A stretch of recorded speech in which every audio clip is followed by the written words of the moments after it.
Here we go. Yeah.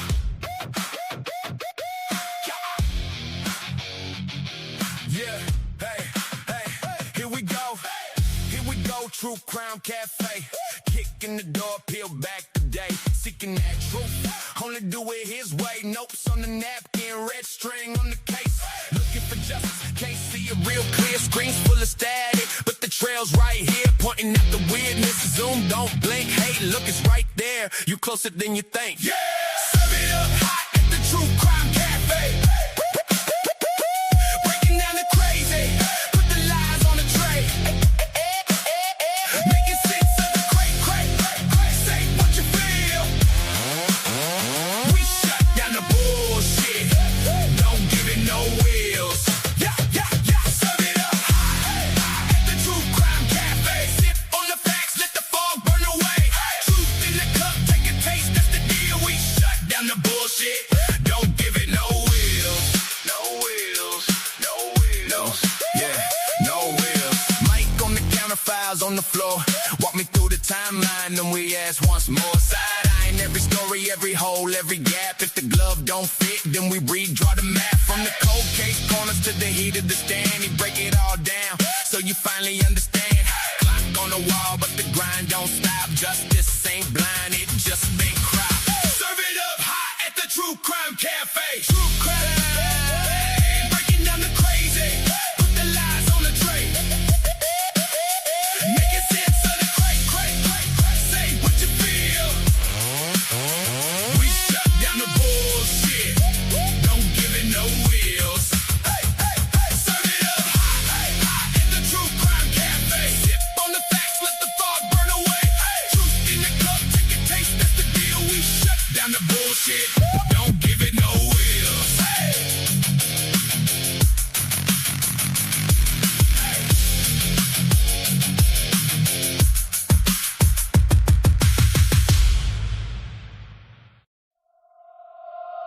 Here we go. Yeah.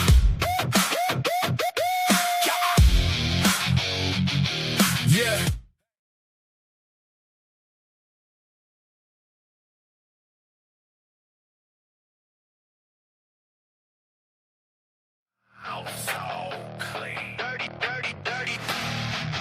Hands so filthy, unseen. Big man on campus, shark in a Letterman jacket. Laugh while the whole town drowns. He just skims off the habit. Lives in the shadows, fake sugar on his teeth. Tells tales at the cookout. Nobody buys what he speaks. Dirty daddy green, pocket fat from grief. Plays a saint on Sunday, wears the mask all week. Got the suits on the string, all the badges on a leash. Blink, once you miss it, he'll drag you to the brink. Dirty daddy green, proud of what he steals. Smiles in your face, signs, crooked deals. Every hallway, every street, they're all in his pockets, kissing his feet. He got MPD in his jacket, ISP on the chain. Every handshake, every favor, bought and paid in your pain. By the feeder at the banquet, posing like he runs the place. But the rock drips through when you look him in the face. Oh, dirty daddy green, pockets fat from grief. Plays the saint on Sunday, wears the mask all week. Got the suits on a string, all the badges on a leash. Blink, once you miss it, he'll drag you to the brink. Dirty daddy green, proud of what he steals. Smiles in your face, eyes, crooked deals. Every hallway, every street, they're all in his pockets, kissing his feet. Watch him. Don't even blink, he'll have your world gone faster than you think. He laughs while you sink, says it's all just business as he pushes you to the brink. Dirty daddy. Dirty daddy. Dirty daddy.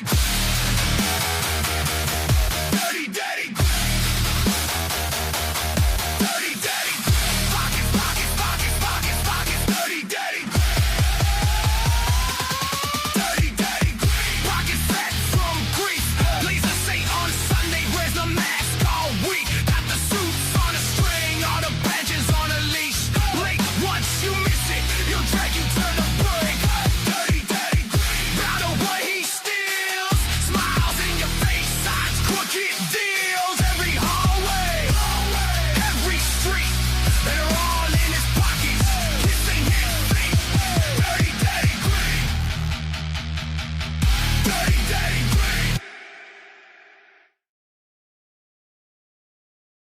All right, all right, all right. Welcome back to the cafe, all you beautiful peeps. Good to see you today. I hope you're all having an amazing Tuesday. I hope you're enjoying. If you have good weather, I hope you're enjoying it. If you have bad weather, I'm so sorry to hear that. Find the good stuff. It is great to be back with you guys in the cafe. We are back in the house today. We're going to be breaking down. We're going to be discussing Bethany Funke. Travis did another version, a couple of different versions of Bethany's statement analysis. There's some other things we're going to be breaking down video wise and discussing as well. A little mix up in here, or a little bit of a mix up with everything. The first part of the show, I'm going to have to speak on, oh, for fat sakes, Viviana strikes again. I need to speak on that real quick. And once again, it's like the fourth time I've had to tell this story just to make sure everybody knows because I don't hide things. Because she's can't create her own content, unfortunately, and has to attack people. She's attacked myself, Logan, many other creators just because she's pathetic and lonely and miserable. So it is what it is. So I have to explain this once again to the world. So it is what it is. So that'll take just a few minutes at the beginning of the show. And then we'll delve into what we're going to do. And of course, I always drop a link for anybody that wants to join me to discuss these things with me. You are always welcome, as you well know. So that is what we got in store for you guys today. Please make sure to hit the like button on the way through the door. Share it out. And let's do this. Let's do it. Here we go. Here we go. Here we go. Here we go. Oh, wait a minute. Little struggles here. There we go.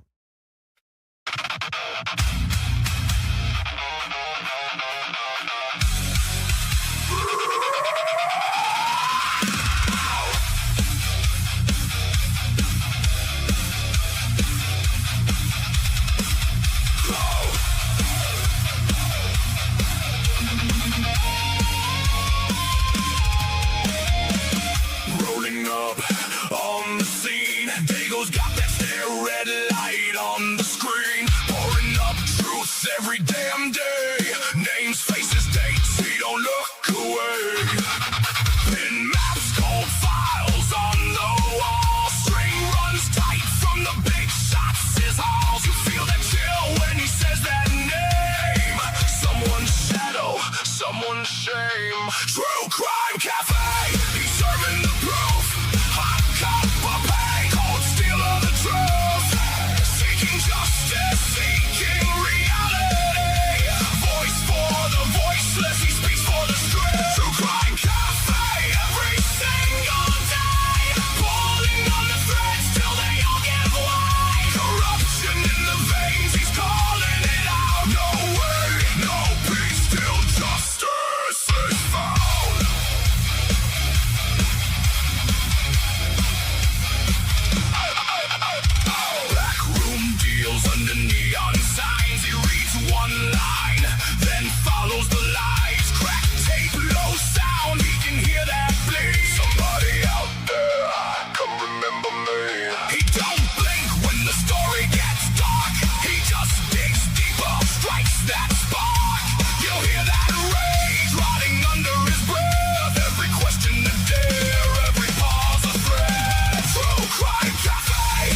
darkest stories are served here.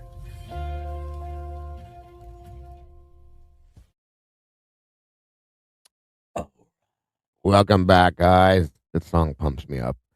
Again, that is one of our secondary intros to the show, and I want to thank Scully Investigates, Skull Mackay, for putting that together. Amazing work, as always. Again, put him and Molly together, you guys. Molly is our videographer that created the other intro. We'll still be using that too. Just mixing it up for you guys to give you a little bit more to look at day after day, because you got to see my ugly mug all the time.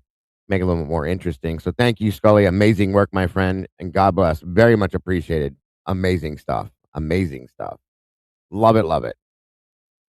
And guys, make sure if you have not yet done it, please, please, please, if you will, make sure you subscribe to Skull Mackay's channel, Scully Investigates, please, and thank you. I think I gave him the name Scully. I love that name. He came in here, he's changed his name 5,200 different times, 5,217 times, yes. And but he's always Scully to me. We love you, bro. Appreciate you. Grateful that you're part of the family and the team, and thank you for your work. It is so amazing. Molly is amazing. Yes, Molly is awesome. We love Molly to death. She is an inspiration. She does some amazing things, truly and honestly. So, yes, yes, yes. That song, I made the song and sent it to him, and he did all that. I love the song. I love the song. You guys know I'm a metalhead, big time. I just love that song. It pumps me up and gets me ready to go. So, but of course, the song that Molly created for the original intro is absolutely amazing as well. Just music is music is music. I love it all. So anyway, we are here again. And happy Tuesday to you all. Welcome back to the cafe. We are now open for business. Come on in. Go grab a seat. Get off your feet. Grab your cup and fill it up. We got plenty to talk about today.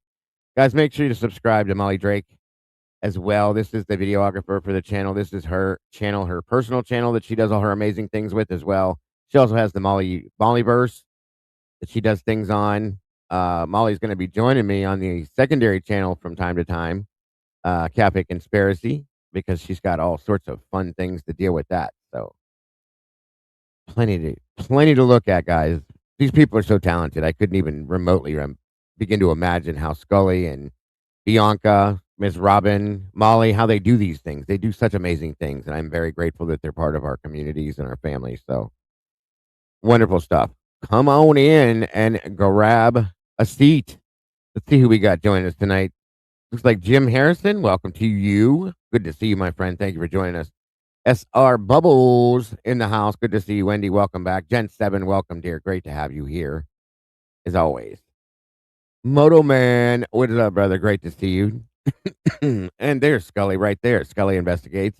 Good to see you, Skull. Thank you for being here, bro. Michelle F., welcome back. Jesse Schulz in the house. Third Apache, welcome. Great to see you. Cindy Orella Ella, great to see you today. Sweet Pea, welcome back to you. Beach Babes in the house. Great to see you, dear. Thank you so very much for joining us. Moonlit Baby, great to see you. Thanks for joining us. Angie B., great to see you today. Thank you so much. Appreciate you for being here. Mandy Gillian, you as well. Miss Cassie, Sassy Cassie, she is the merch girl. She's the one that puts together all of the wonderful and awesome designs in our merch shop. You guys got to check that stuff out too. Please and thank you. Great to see you, Cass. Thanks for being here today. The Cheez-Its are in the house. Love it. Love it, love it. Great to see you. Thank you for being here. Always happy to have you. Let me see here. Blue Devil, welcome back to you. Great to see you. Let me see. Yvonne Poole, welcome. Great to see ya.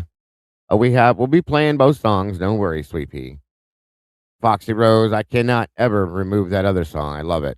Love it, love it. So I just back and forth, just giving it a little bit of a change up from time to time. Moonflower, wonderful to see you. Thank you so much for joining us today. Ice Empress, great to see you. Let's see. It looks like Cindy Orella Ella dropping 5 memberships already. Wow, that was awesome. I will explain that, Sweet Pea. No worries. That'll be the first thing we talk about and get it out of the way because it's not important enough to take up my time for any amount of time. Amy Oleski, wonderful to see you. Thank you for being here today. Let me see. Miserable sad and pathetic people. This is what they do to other people. They're pathetic. Mikey's in the house. The production manager's in the house. Good to see you, brother. The last 24. Welcome, bro. Rebecca Seidner, great to see you today. Thank you for joining us. Let me see. Anna D, wonderful to see you today. Miss Paula, great to have you back. Sleuthy Kitty, meow meow to you and good to see you. 1 minute. 1 minute. 1 minute. I think I got everybody. If I didn't, I will. Beach Babe, again, I think I said hello. Good to see you. Dylan's in the house. He'll just investigates. Great to see you, bud. Kathleen Bell, welcome to you. Great to see you. Looks like we have 125 peeps in the house and 60 likes. Please, guys, hit that like button. If you can't do nothing else, kick it. If you can't reach it, spit on it. I don't care. Whatever you got to do, please, if you can, please hit the like button and share this out. Pretty much Finland, great to see you. Thank you for joining us. Jonique, welcome to you. Good to see you guys again. Guys, we are, I think I said earlier, 42 people. 42 amazing and beautiful people away from hitting 13,000 subscribers. I want to thank you all for, first of all, getting us to this point. Amazing. Thank you so much for that. 42 more subscribers is all we need to hit that absolute 13,000, guys. It's taking a minute to get there, but we're rocking it. We are almost there. Jesse Lynn, good to see you as well. Moving forward. Did I see nothing half-assed? I sure did. You guys, you got to go check out her newest video. She did some crazy stuff as always. It's awesome. In Stitches, welcome. Good to see ya. I did see that about those YouTubers. Lorelei, welcome, and thank you for joining us. Let's see. Real quick though, I do want to jump on that before I lose it. Where did it go? Miss Jen 7 dropped 5 memberships right out of the gate. Where'd they go, Jen? Let me find them. Third Apache, welcome to the family. Welcome to the sauce. Christine Fortunato, welcome to you. Papa Roger, welcome. Rebecca Cahan, welcome to you. LS 98 Mister, welcome to you. I think I said that right. If I didn't, I'm so sorry. Welcome to the sauce. Those 5 new members, new meatballs jumping in here with us. Thank you so very much. Again, Jen, God bless, hon. We love you. We appreciate you. Again, thank you for being part of our family and our team. Let's see. I just saw somebody else do something. I think it was Moto. He did right there. Moto just dropped 10 memberships already. And let's see. Lorelei received a membership. Remy Stuff 3321. Tony New York, Rebecca 7577. Susan Currens, Barbarossa, and KT 42. Welcome. Oh, I'm sorry. Also, Shauna Cothran. And I am good friends with Bill Thompson. Facts Not Feuds. All of you, welcome to the sauce. 15. No, wait a minute. Somebody dropped something else. We got 29 new members. Who's dropping stuff? I'm missing it. Who else did we get? Somebody else dropped them too, it looks like. Wait, did you drop 10 more, Moto? No, Sleuther dropped 10. There they are. Of course she did. Oh, you guys are amazing, guys. Jesus. Let's see. Sleuthers, Pam Coons, Gypsy, Mr. Smiley, Lisa Ann, Janet Studdard, Miss C, Nan's Life 7713, Create with Colleen. I got the door. Bailey K. Welcome to the sauce. Thank you so much, Sleuther, again. Always so generous. Sleuther and Moto and Gen 7 and Cinderella Ella. I think Cinderella dropped the first 5. I can't find him in my chat, though. That's the problem. Hold on. Give me 1 minute. It must have been at the very beginning. Just a second. Cinderella Ella dropped, Paula Fitzhenry received one. Scully got a membership from Cinderella. Nick Jacko, Tova 23, Andor the Crafty. All of you guys. 30. Jesus Christ. I can't keep up, you guys. I can't keep up. Somebody else did it again. Where's it at? Show it to me. All right. It says Luther dropped 10. Moto dropped 10.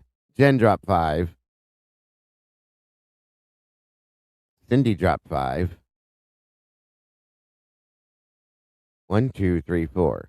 Oh, and by the way, Cinderella, Ella, happy day anniversary on 1 month. Congrats. I'm so grateful you're part of our family here. Wonderful to have you in the sauce with us, and happy day anniversary and congrats again. Thank you for that. And thank you for all those memberships, you guys. 32 new members jumping in here, guys. Amazing stuff.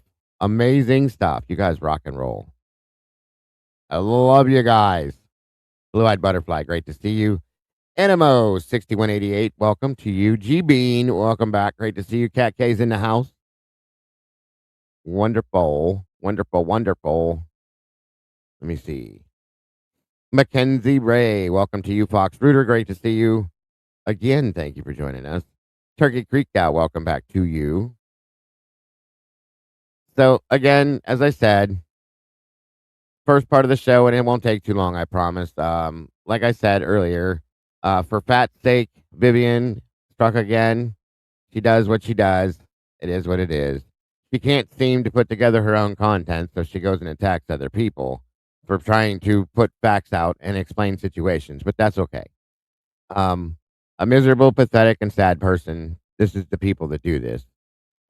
They can't come up with anything to challenge what we've said. And that's what I've said. If you think I'm wrong with what I'm talking about, then show me something different. You can't. So you have to go at people and get in their personal lives and try to hurt them. It's pretty sad, but hey, it is what it is. Kenny Mag, good to see you. Great to have you in the house today. Oh, Miss Bubbles is dropping 5 too. Holy shnikes, guys. 35 new members already. Thank you, SR Bubbles. Looks like Miss Gloria, Beach Bum 3802. How deep does it go? Pretty deep with this one. Callie Conch, Adrian Luna.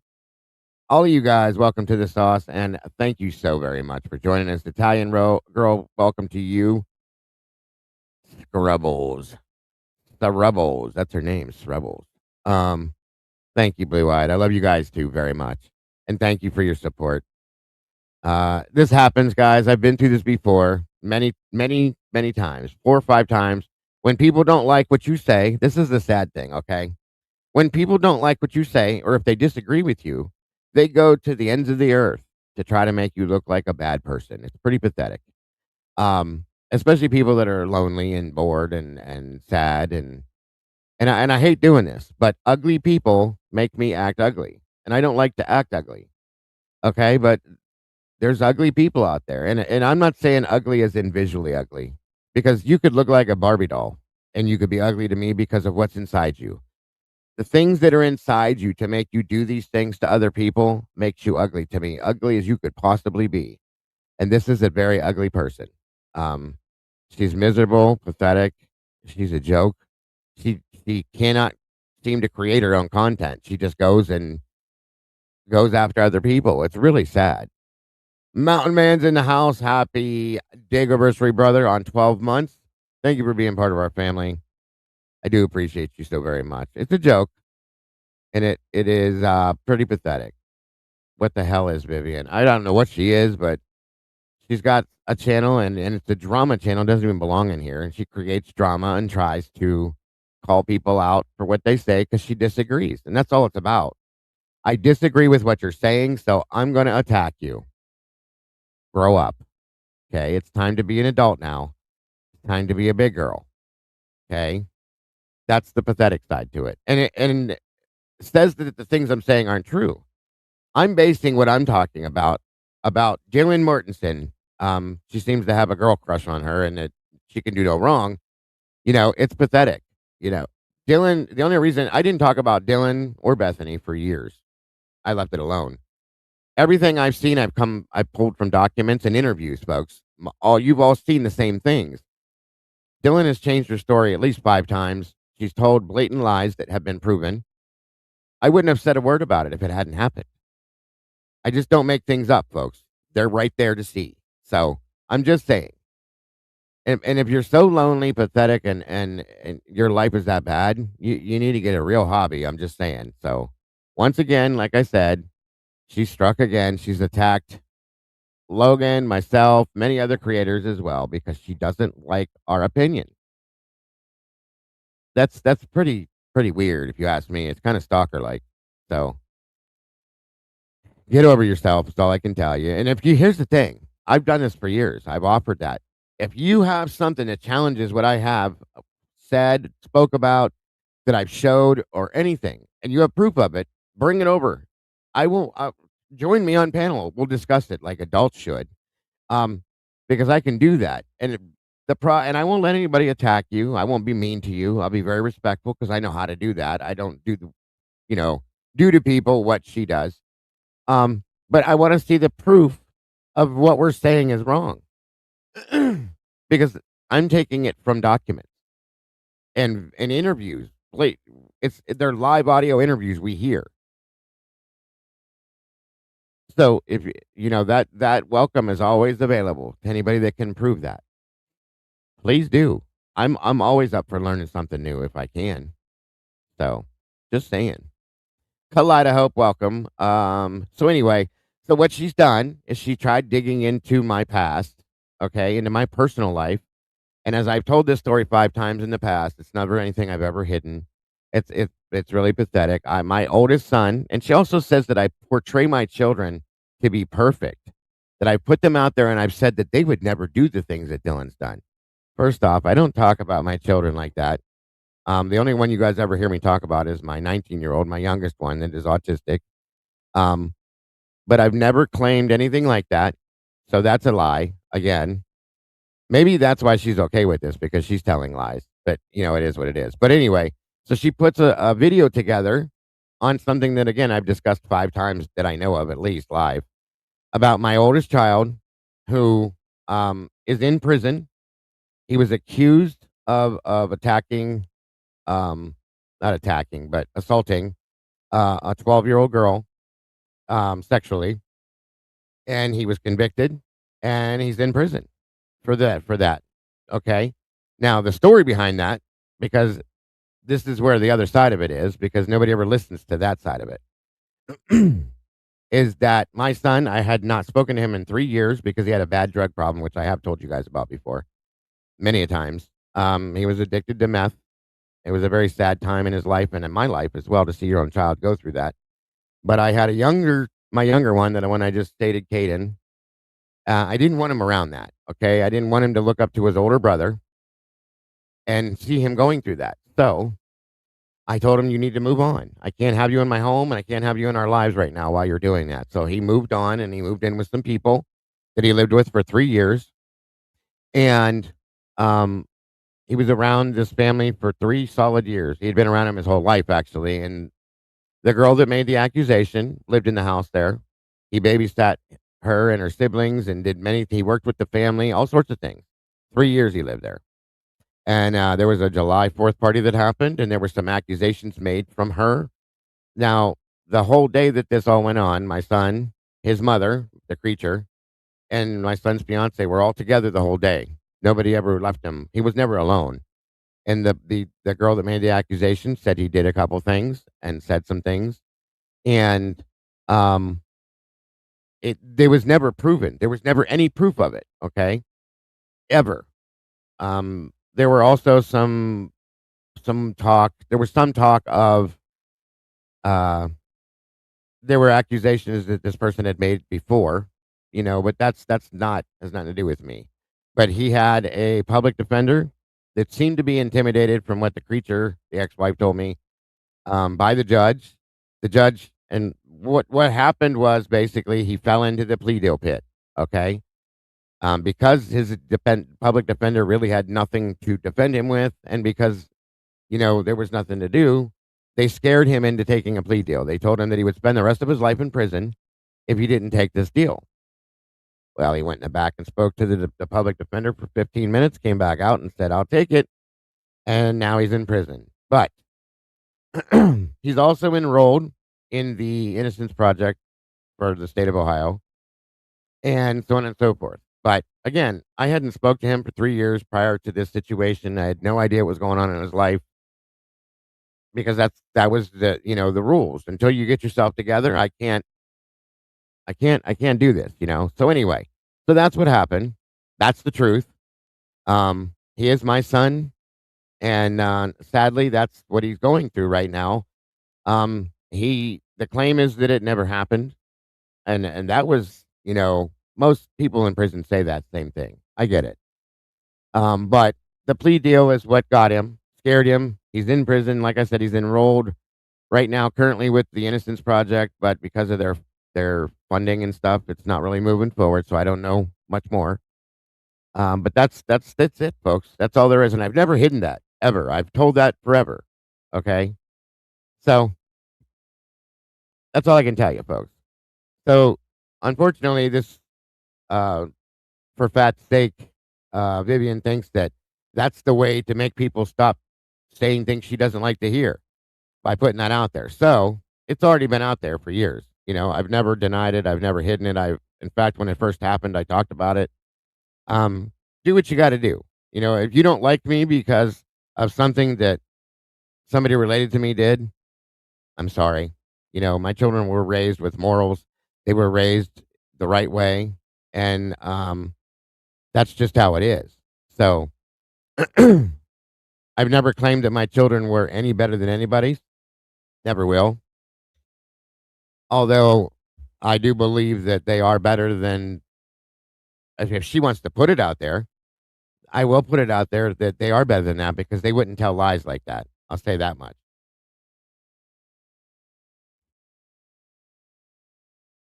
And if anybody doesn't want to be here because of that in that part of my family, then don't be. I understand. I'll have no I won't hold any bones against you guys. I promise you. It's not your fault. So that's all I'm saying. That's the story. Do with it what you will. I've been through it before. And I think it's pretty pathetic that when you don't like somebody's opinions on things and when somebody's pointing out blatant facts that are a problem, that's what you'll do to somebody. So all I can tell you is shame on you. Karma's a real thing. It really is. And God bless for that one.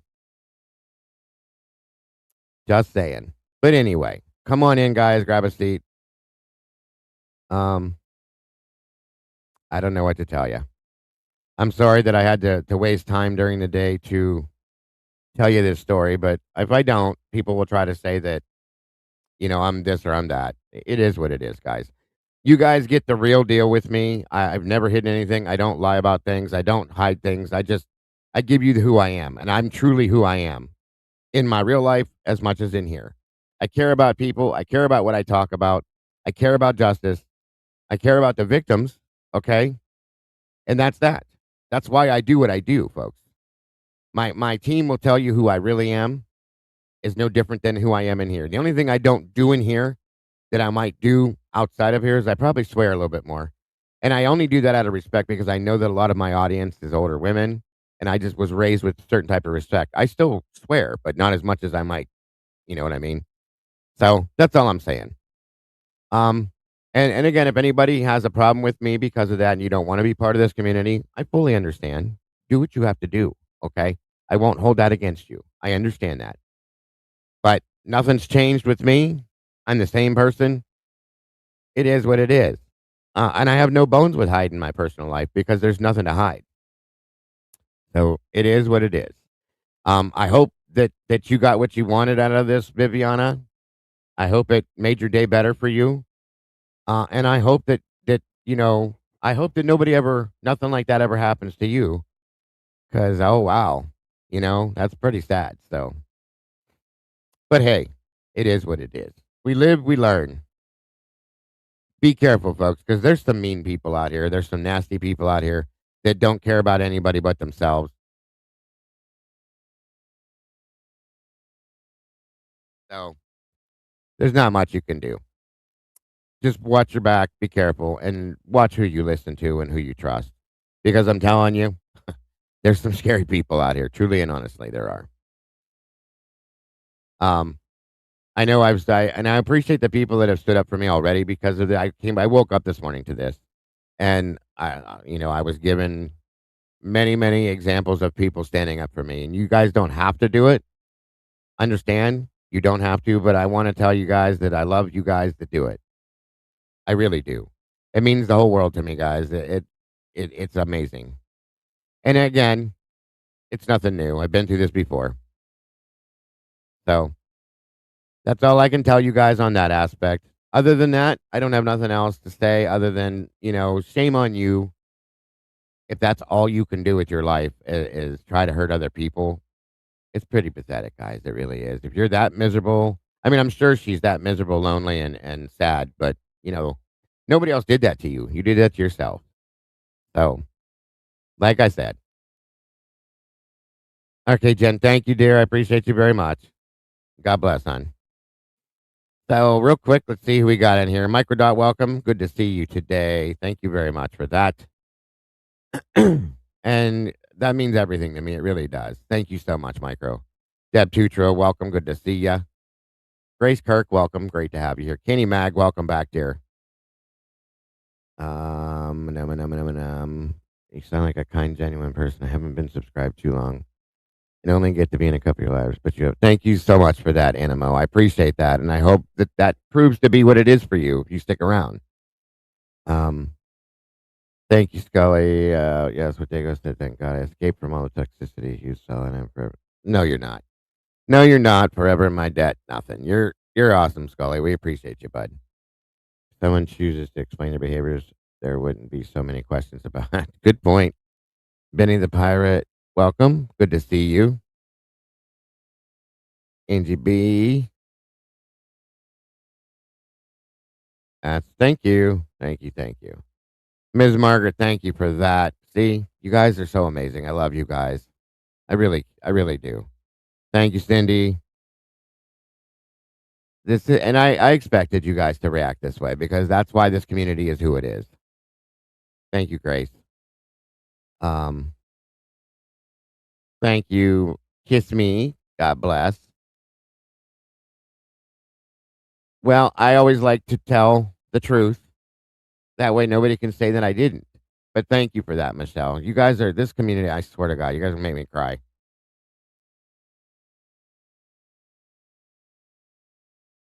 Thank you, Dean. Thank you so much.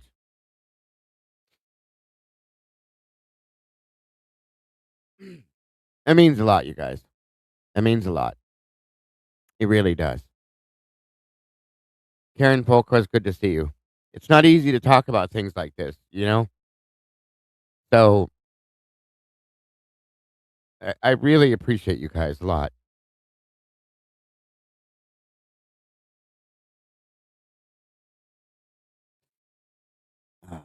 Thank you so much. Lexi, welcome. Thank you, Sluther.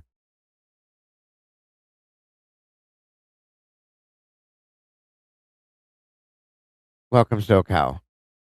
Thank you, Deb.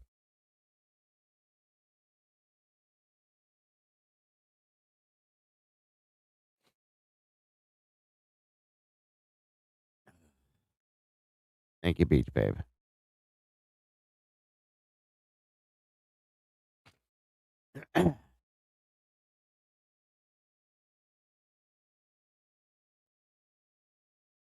Welcome, George Stewart. Thank you very much for being here.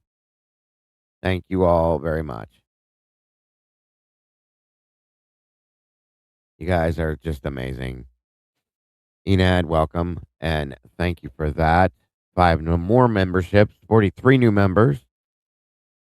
Looks like 127, 1276 Ada.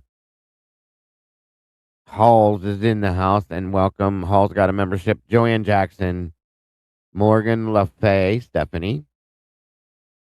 One more. Oh, time served. Phil, welcome to all of you. Welcome to the sauce. 43 new meatballs. That's amazing, guys. And again, I can't tell you guys how much it means to me and how important you guys are to me.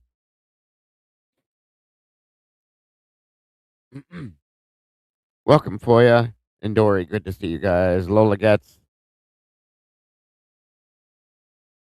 all of you guys. Thank you so much for joining us today and for being part of this family, this community, and for just being who you guys are. I mean, it truly, truly is amazing. Like I said, people will attack you for anything they can find when they don't like you. Excuse me. Sorry, you guys. And, you know, I'm sure she went, thank you, Melissa. I love you as well, dear. Eddie's in the house. Good to see you, buddy. Again, I've been through this before. Okay. And the community has reacted the same way every time. Moonlit, welcome. And so again, like I said, I don't get it. Loving it up, welcome. Good to see you. I don't understand why people become the way they do just because they don't like somebody's opinion or what somebody's saying, but that's okay. I wish her the best. I do. As miserable, lonely, and pathetically sad as she is, I wish her the best.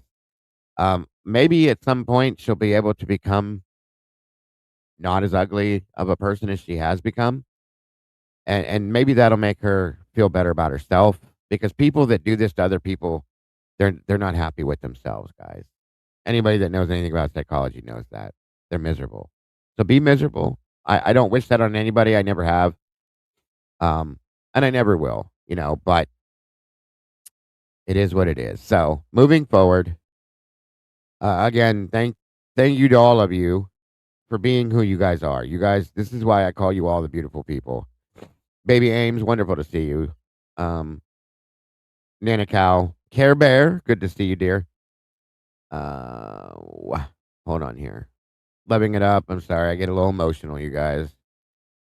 Karen Polka, good to see you. Grace Kirk, all of you guys, thank you for being here, guys. It looks like we have 239 people in the house, 135 likes. It's definitely going. But I have no control over what things other people do. I control myself. That's it. So it is what it is, and I'm not going to keep going with it. I'm done with it. I hope she got what she needed out of it. I wish her the best moving forward. As pathetic as it is, that's all I can say. It's a good point, Scully.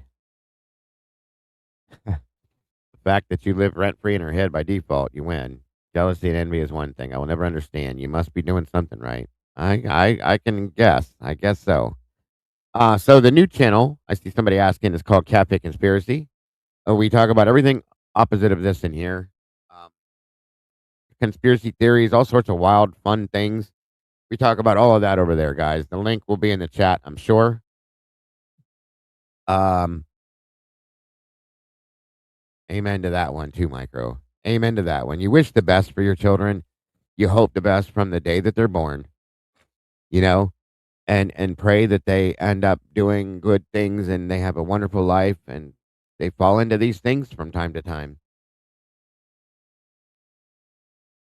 My hope is that with the Innocence Project and all that stuff, that it's all proven to be untrue and all that. And as I even said before, even if it was something that happened, it's a horrible thing. I advocate against that stuff, folks, completely. Always have. Um, and I will continue to do that. I don't care if it was somebody that I was close to or not. It's wrong. Period.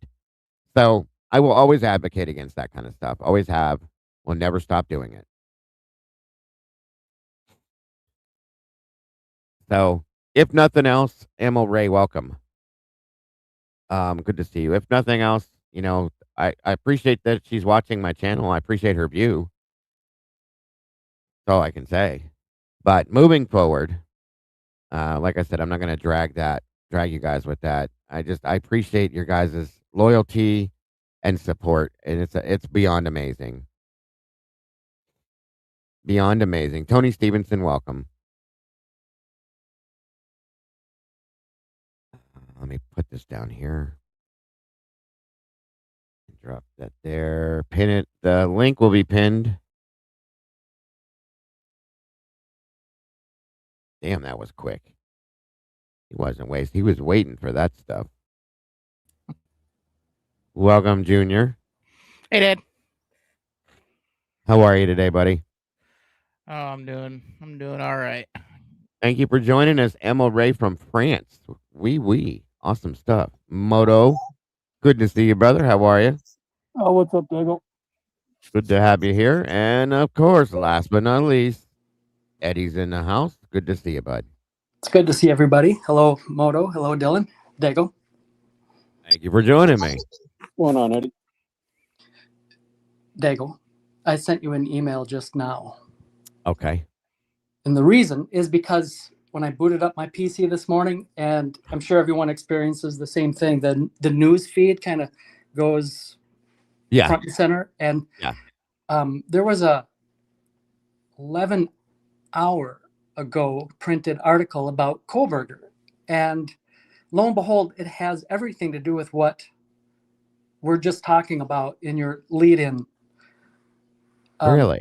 It really feels like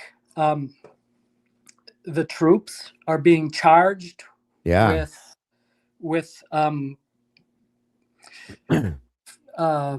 putting down those who dare question the narrative. So I don't think it's a coincidence. I think this article and what Vivian did is linked. They have, so to speak, received their marching orders. And this piece of news here is just like, it's the way they repackage old information and then put it out is kind of what this article is, if you follow my meaning on that. Since there's really no news regarding Kohberger. So they take all kinds of old bits and they paste it all together and they make an article. But the point of the article is just to reinforce and to get the message out that he's guilty. And those who dare, the effect of those who question it, there's death threats to the family of, and I won't do the spoiler thing. We can go through it. I don't think it's that long of an article, but I think you'll all agree that this is a pattern. There's a connection here, and it feels like this is the timing. If we have learned anything about the timing of such articles as these, it like gets ahead of what comes next. Yeah, it makes sense. And you're a perfect example because you've been here with this community for a long time with me. And you remember me going through that same scenario with other people, like more than 3 times at least. You can remember that, I'm sure. Even like the Detective John mess and all that other stuff, it's repeatedly happened. So it makes perfect sense. Like you said, bringing up old material, old business, old news, whatever you want to call, and recycling it back into the algorithm to try to get people to, hey, this guy's a bad person or this is wrong or blah, blah, blah, blah, blah. Once again, to draw everybody away and keep everybody's minds focused because of all the new information and things that have happened. Yeah. Brian's guilty. That's what it is. That has to be. Yeah. And we are all the bad people too. That's the takeaway you'll all see. I'm sure some of you have seen this article this morning and read it. But we seem to stay pretty busy with doing like the live Kohberger coverage. So sometimes people don't get to see articles like this one here. So I appreciate you being able to share it. No, of course. 100%. That's what it's all about. And it's a great point. It is a great point. Truly and honestly. I'll read it. Let me blow it up if I can first a little bit. Move that over. Oh, thank God you're reading it because, that reading thing hurts. Yeah. All right. So, nearly 3 years after 4 University of Idaho students were brutally murdered, the pain remains as raw as ever for the victims' loved ones. While Bryan Kohberger is now serving a life sentence after pleading guilty to the killings, one issue continues to trouble victim Kaylee Gonsalves' parents. The unwavering support that he still receives from his own family. What kind of a statement is that to make? Okay. Truly and honestly, that statement is so pathetic to me. It makes no sense. Let me say something. The unwavering support that he still receives from his own family. First of all, they contradicted themselves in an interview they just did last 2 weeks ago. They said his own family doesn't even support him. Now, right here, they're saying the unwavering support he still receives from his own family. Make up your mind, people. Make up your mind. That's pretty pathetic. But anyway, and of They're course going. they would support him. They're going with the Dylan method. Give every answer, so because one of them's got to be Yeah, correct. that's what it looks like. Yes, they absolutely should support him. He's their child and their brother. Okay, and if they believe in his innocence, why wouldn't they support him? That makes no sense to me whatsoever. None. But okay. In a candid interview, Christy and Steve Gonsalves opened up about their frustrations and the harassment that they still endure, and why they believe Bryan's relatives may be the key to finally getting answers. Okay. The murders of Kaylee Gonsalves, Madison Mogan, Xana Kernodle, and Ethan Chapin devastated 4 families on November 13th of 22. Dago, Yes, sir. I just want to throw in the Goncalves family doesn't get to step in front of a train and then complain when they get hit by it. I mean, that's a great point, Dylan. 100%. Because that's what they're doing. Lady Speedwell, welcome. That is what they're doing, truly and honestly. So I agree with you.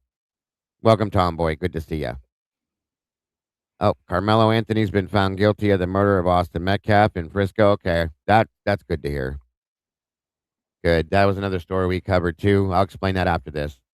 The murders of Kaylee Gonsalves, Madison Mogan, Xana, and Ethan Chapin devastated 4 families on November 13th of 22, yet a 5th family remains forever tied to the tragedy, Bryan Kohberger's own.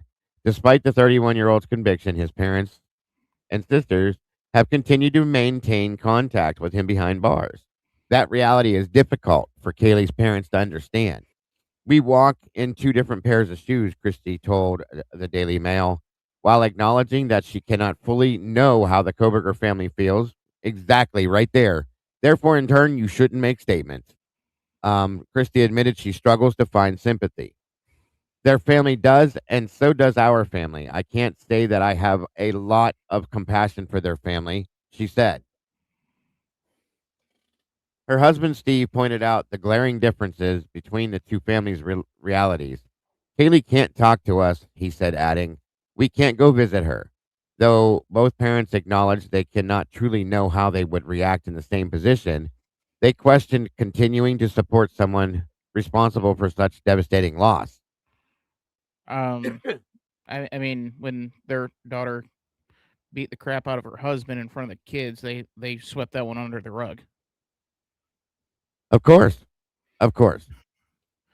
Now we'll get into that talk here in a minute. The family's loyalty became more visible following a January interview Bryan Kohberger's sister Mel, or Melissa, granted to the New York Times. According to the report, Mel's sister Amanda, mother Marianne, and father Michael have all remained in contact with him since his conviction. Amanda and Marianne attended his sentencing hearing. While Mel sent him a heart drawing to hold in court, the family even celebrated his birthday together after his imprisonment.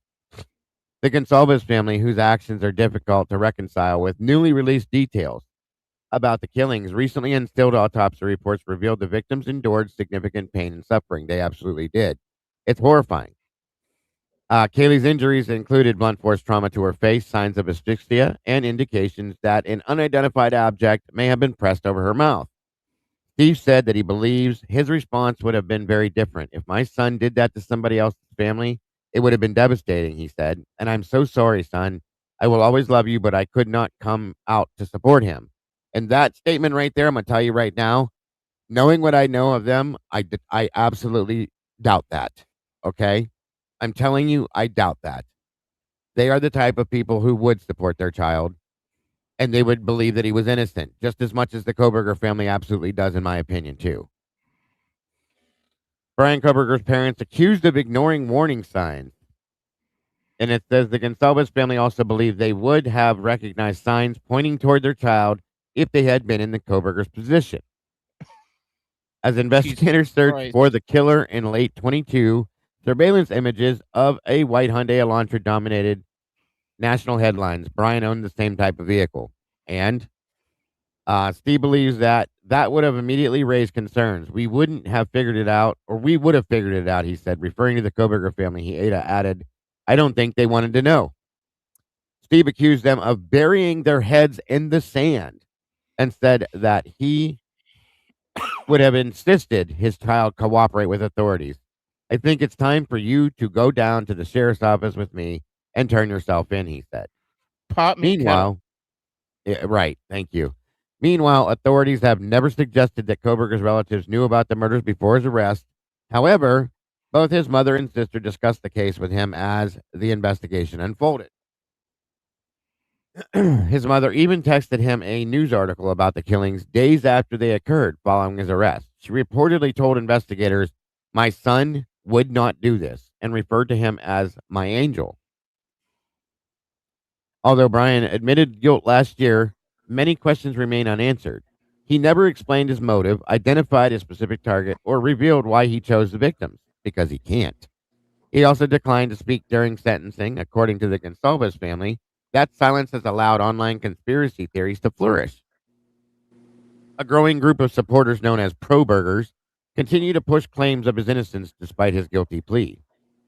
The impact on victims' families has been severe. People send us messages saying the truth isn't out there, and they know the truth, Christie said. She revealed that one supporter even sent her a death threat while she was delivering her victim impact statement during sentencing. Steve also described supporters posting photos of their home online and even driving through their neighborhood. See that? And we're going to discuss that too. They post pictures online of our house. They drive down our road, take pictures of our house to share with their followers, he said. Despite their frustration, the Gonsalves family believes Bryan's relatives may ultimately hold the greatest influence over him. Steve argued that his parents and sisters could be the only people capable of convincing him to finally tell the full truth about the murders. They might be the only ones who, well, here's the thing, Steve. If that happens, you're not going to like what he says, in my opinion, I think.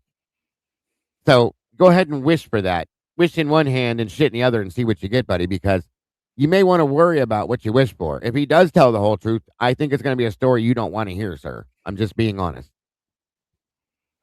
They might be the only ones who can get the truth, he said. Christie said that she would have reached out to the victims' families years ago if she were in Marianne's position. I'm so incredibly sorry. I don't even have words to express to you what my son did to your family, Christie shared. Again, because they don't believe Bryan did this, so why would they do that? According to the Gonsalves family, no member of the Kohberger family has ever contacted them or their families or the families of the other victims. Still, Christie remains open to a conversation and has even considered reaching out herself, speaking directly to Kohberger's family. She offered a simple plea. Listen to your heart, she said. And I believe that's what they're doing, you guys. Federal prosecutors were not. Oh wait, that's old. Okay, or that's another case. So anyway, now let's discuss this for a minute, you guys, please. First and foremost, this is pathetic. Okay, and this is just one more ploy, in my opinion. And it's sad that they're doing this like this. They're trying to corner Bryan's family into feeling bad for something that they don't believe their son or their brother did. That's really sad to me. I'm sorry. With all due respect to them for their loss, that is pathetic and sad. I'm sorry. It just makes no sense. Well, they're making life dangerous for them too. Agreed. It's Good point. inciting Good the point. angry mob.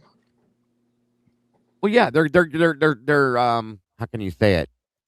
I mean, it's exactly what Eddie just said, but they're hyping people up. They're pushing people, They're raising start the harassing his temperature. family now. They're Do what? They're raising the temperature in the room. Absolutely. Absolutely. Marianne has health problems, horrible health problems. Michael has a heart problem, so on and so forth. Leave these people alone. They've been through enough, okay? Whether Bryan did it or didn't do it, they've been through enough. Period. Okay? They have nothing to do with him. Same with my scenario. This is like why Eddie brought this up. It's a good point. They have nothing to do. If Bryan was the one that committed the crime, okay? They didn't tell him to go do this. They didn't raise him to go do this. There weren't warning signs that tell you that our son's going to go kill somebody when he's 28 years old. None of that happened. Okay? This is not Jeffrey Dahmer or Richard Ramirez. Nothing like that. There's nothing to see. There was nothing to see. End of story. He's an autistic kid. That doesn't make him a serial killer, folks, or a mass murderer. Not even close. So in turn, your expectations for them to come forward and reach out to you and say, I'm sorry that my son did this, they're going to do that if their son did this in their mind. Guess what? That tells me that they believe in his innocence, and I truly do too. And I understand why they would do that. Like I said, even if Bryan did do this, the Gonsalves family has been very toxic, for lack of better terms. I hate to say it, on the internet and so on and so forth. If I was Bryan's parents having medical issues and so on and so forth, I would stay away from them myself. They're very toxic, folks. They say like toxic things and they put out threats. Volatile. Very volatile. Thank you. That's a problem, guys. I mean, these are older people and they have issues going on. They don't need anything else.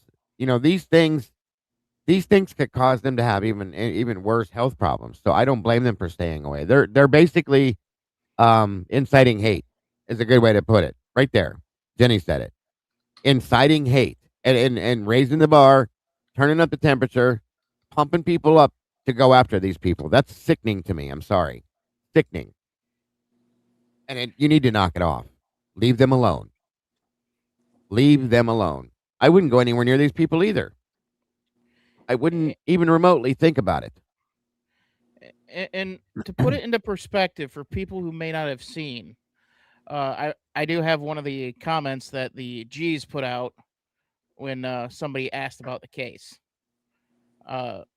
So this is a comment on their Facebook page. Someone's asking him, so if Bryan lost the sheath, it would certainly be possible for someone to mix blood splatter on it in a staged crime scene. As far as the public has seen, there is no factual evidence against BK aside from the questionable knife sheath. There is other unknown DNA at the scene, including in a victim's hand, underneath fingernails, that the DNA did not match BK. If you're such a big believer in DNA, why is the other DNA being blatantly ignored? Thank you. The Goncalves family. The Goncalves Why are they not calling that out? Oh, this is their response. Oh, okay. This is Christy Goncalves on the family Goncalves page.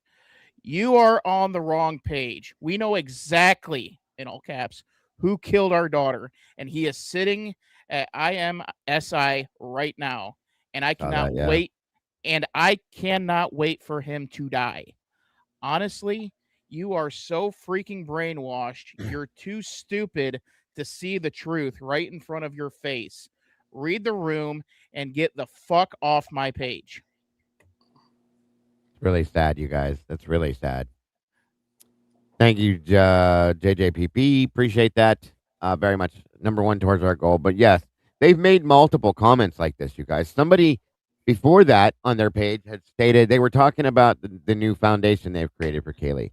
And somebody said to them, are you going to use this amazing foundation to look into having the hair tested? And she said, well, Christy replied back word for word and said, if it was real, then absolutely yes.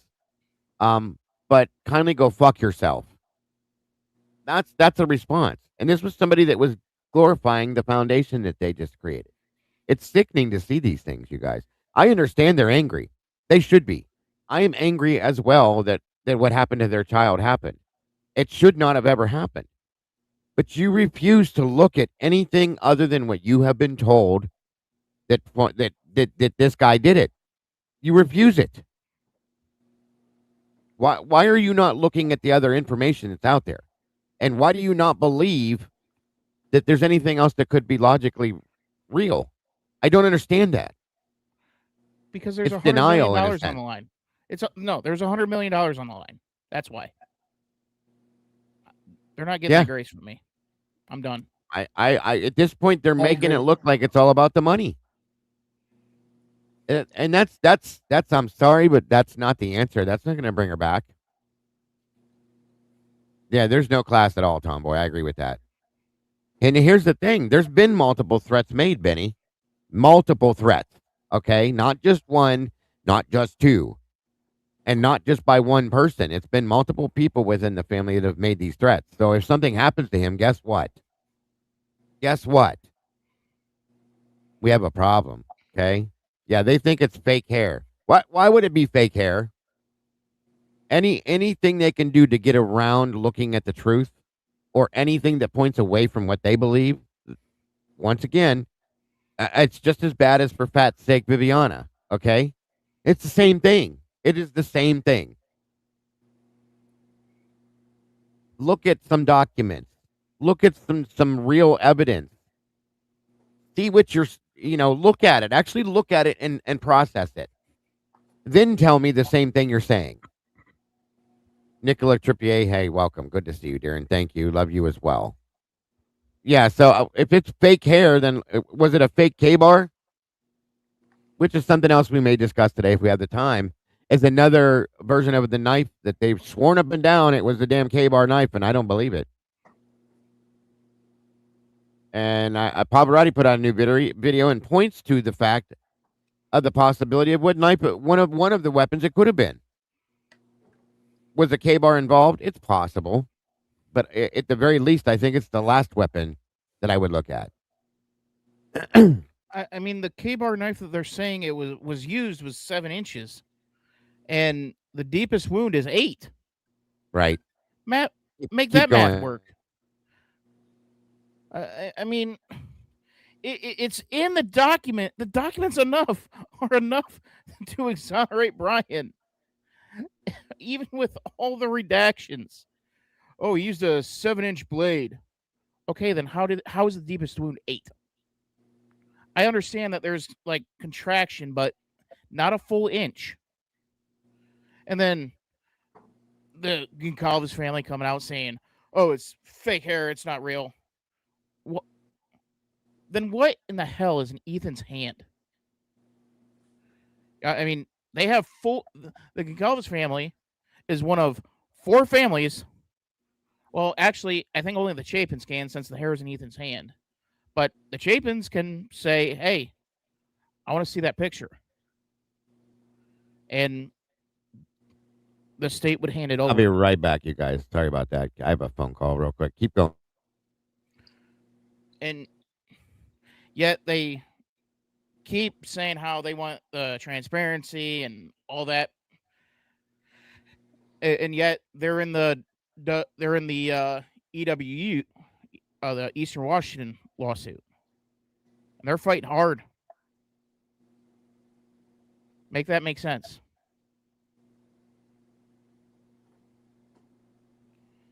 And then go ahead. It makes sense if you look at it from the perspective that they know that Bryan Kohberger didn't do it, and they have to adhere to this, put on this facade like they do believe it to sell it. Because it's money over truth. Yeah, because whatever is underlying and behind this whole thing is even bigger than them. There's no way, even if, say, you were one of the families involved in it and it was your son or daughter that had happened to, you wouldn't be able to withstand whatever force is behind this. If that makes sense. It would be easy for someone like us, sitting behind, the keyboard and say, well, if that was me, I would never do what they're doing. But I think that's just big talk. I think we can see that all 4 are on board, and we can just wonder at why and what explains it all. But there they are, all 4 on board.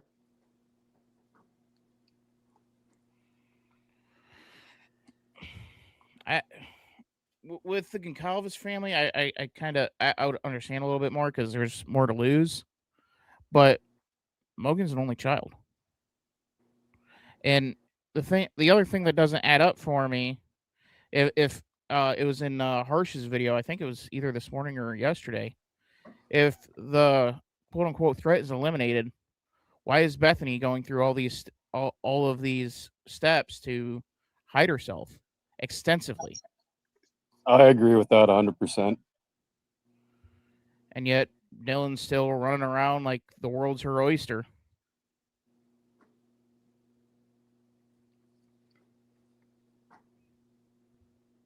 Yeah, that is a problem. Well, Dylan, she pulled her weight. She played her part in this game. Would you all agree with that? Absolutely. She overplayed it. If anything, she got away with it. Got away with it. Got away with what? Not having to actually dish out the actual truth of what happened. Whereas Bethany, she never really said anything. Well, that suggests to me that they didn't need her to play a part. She probably wasn't in the position to play a part. Or at least as big of a role in it. Right. I that's what I think is not as big of a role. I think it's a pretty big role if you're afraid of going back into Idaho and getting arrested. Well, that part. Well, you don't know if it's because she's afraid of getting arrested. You don't know the reason. In other words, she's afraid of something, in my opinion, which is why she stayed as far away as she could. And whether it's to get arrested or maybe she's afraid for her life. Okay, of her life. Yeah, that could be something there in itself, folks. That she could have ran to get away because she's afraid for her own life, and I don't doubt that at all. Or, maybe what Moto said is maybe she isn't afraid that she'll get, slip up or something will be figured out and she will get arrested. It could be that too, but I think it's more of the latter that I said, that she may be afraid for her own life. And I think that's why she ran as far away as she could, as fast as she could. That's been my feelings on that for a while. That's partly why we're going to discuss some of what her interview that was broken down shows, because she's a big part of this, whether she wants to believe she is or anybody else does. She's a big part of this, okay? Because I think she knows a lot, okay? I think she knows a lot, and if not everything, almost, okay? And I think that's the danger to her, because she knows a lot. That's just my opinion, of course. But before we get too far off topic, I just want to point one last thing out about that video now that Dago's back. Not the video, but the article. And that is, so that was dated yesterday. That's a story that was new from yesterday. Right. And we all recall that yesterday's big news is that that would have been Kaylee's birthday. Yes. So one would, there's not even a mention of her birthday in this entire article. If there was, one would argue, well, that came, there's no coincidence why it came out. They're not trying to do this thing or that thing. It's because of Kaylee's birthday. Yeah. But there isn't any mention of her birth date. And the headline or the title of the article is Idaho murder victims' parents accuse Kohberger family of burying their heads in the stand. Right. So there, on Kaylee's birthday anniversary, they really missed the mark. But what's more important than observing her birthday anniversary is to demonize the likes of us. Yeah. Right. Pretty sad, don't you think? Not in the saddest thing is that her birthday wasn't even mentioned once. Not once in that article, which should be the most important topic from yesterday. But it wasn't. Kind of sad to me. Just saying. It's telling because there is something big behind all of this, and there is a concerted effort to keep driving this false narrative and the lie, and who knows what the reason is. I wish we knew. It's a good point, Eddie. Very good point. Thank you, Dog Mom, for that. God bless, hon. I appreciate you very much. That's one or two or three going towards our goal. You guys are amazing, and thank you so much for that very much. Miss Kiki, good to see you. Rochelle Fiscus, welcome. And that's the thing. Lily Rose, good to see you, dear. It should be about Kaylee. but it wasn't. That's the point. And there's, like Eddie said, there's bigger things going on behind this. So, and I mean, even with the family, Steve G referred to Maddie as his daughter and Kaylee as the adopted one, and it took Christy coming from across the hall to correct him. it's ridiculous stuff. Macan, I'm sorry. Thank you for that. The G's cognitive dissonance is strong. Believing the narrative brings them comfort. I think so. I think that's the only thing that does bring them that comfort of any sort. Because here's the thing, guys. I said this before. Thank you again, Macan. Very much appreciated for the super chat. This is important too, in my opinion. If they walk away from the narrative they have supported for 3+ years at this point, what do they have left? Nothing. There is nothing. There's nothing else they have if they walk away from Bryan Kohberger's the one that did this, which in turn takes away their closure, what little closure they may have from this. That completely takes their closure away. There's nothing left for them to hang on to at that point. And I believe that's partially why they're so stuck on this no matter what, because they know that there's no other answer. They're stuck on the narrative because they want that $400 million. No, that's at this point. Yeah, I agree with you on that one. Definitely at this point. There he is. I was waiting for him. Jesse is in the house. Good to see you, buddy. You guys got room for one more? Always. But yeah, it's a good point, Moto. At this point now, but I'm just saying, even before this lawsuit kicked over, okay, I think that they never want to look at any other options, in my opinion, of course, because there are no other options in their mind. It's just because they don't have anybody else lined up for this, guys. If there was another suspect, per se, that could have been the person that did this that they've seen, maybe they would say, okay, I'll look at it, but there's not. Therefore, in turn, they don't have any other form of comfort for understanding this other than Bryan. And if they let go of that, they have nothing left to hang on to. So, I mean, that's just the point. At this point now, though, with this lawsuit, it's 400 million reasons to not let go of it. I agree with that. That's a lot of damn money, you guys. I mean, obviously, they're not going to get all of it. They're going to get a good hunk of it. And so, just saying. But anyway, welcome, Jesse. Thanks for joining us, bud. It strikes me as a little bit weird that they won't entertain the thought that it could have been that Kopaka could have been involved, and he's already been, taken care of. I mean, if you've got I'm sure they're well aware what people's theories are. They're well aware that people believe that Malwich and those guys have paid the ultimate price already, which seems to be what they want, but they don't take any comfort in that, or they don't have any desire to explore those possibilities. So I just think the idea that they need to pin it on somebody, it's worse than that, because they have those guys that they could pin it on, but they refuse to even explore it.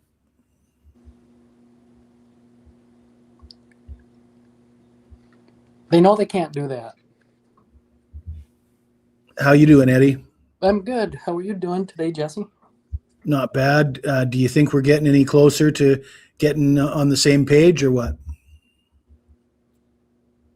Do you believe it's malarkey that there was hair in Ethan's hand yet? That's kind of what I wanted to talk to you about. Because if so, then yeah, we're getting closer. No, I don't know what to believe, to be honest with you. Because it's malarkey. What I believe is that those three individuals are running a limited hangout, and the whole point of a limited hangout is to offer factual information to gain trust to further your motive. So it's sensible to me that put it this way: if the hair is malarkey, they're not very good at running a limited hangout if that's what they're trying to do. So yeah, I'm leaning towards the hair being a factual thing. I believe that it is too, in my opinion. I respect that. Probably not the time today, or it's quite a large panel too, which is makes it even more of a challenge for us to explore that today. Yeah. Wow. That wasn't the topic for today, but I get it though. I get it. Thank you, Lil Hicks, for that. All these handsome, intelligent men. take me out of that thing. I don't feel that way, but hey, I appreciate it very much. Thank you. I would say that handsome part's questionable for you, Dago. It's all a matter of lighting. In the right lighting, anybody can be handsome. I'm working on that lighting thing. It's just not working for me. Just saying. I always try to keep it dark. Just go out in the sun and get natural light. Oh, geez. I don't think that works either. We ain't got that Texas sun. Not for me. I don't want that Texas sun. It'll melt you. It'll melt you. Oh, Dago, do I have time to ask Dylan a real quick question? Yeah, absolutely. Okay. You do. Moments ago, I think I heard you say, Dylan, correct me if I'm wrong, that the G's hypothesized that the hair is, what'd you call it, synthetic or fake or extensions? That's what I saw in the. That's what I was seeing in the chat. I have seen that out there as like a theory, but I didn't know it originated from the G's. Is my question. That I'm not sure. That's just what I'm seeing in the chat. Okay, I just wanted. That's what I was just that seeing answers in the my chat. question. Okay, no worries. I'm pretty certain it was on their Facebook page Okay. in regards to having the companies that they now have it tested. Yeah. Yeah, that's where I first saw it, was their Facebook page. Okay, that helps. Thank you all. Mhm. Sorry, did I hear someone say that they had it tested? No. Not that I heard. Okay. That was a resounding no from Murder Has a Name. The only thing I ever heard about that, it was that, and I don't know where the truth is with it at this point, was that Ann had tried to have motion to have it put in front of him to have him test something or something like that, and he said he denied it. That's all I've heard, and I don't know where that comes from, and I don't know if that's true. I'm just giving you the rumor. It's in a document. Hitler didn't. It was a conditional denial because of a pretrial motion.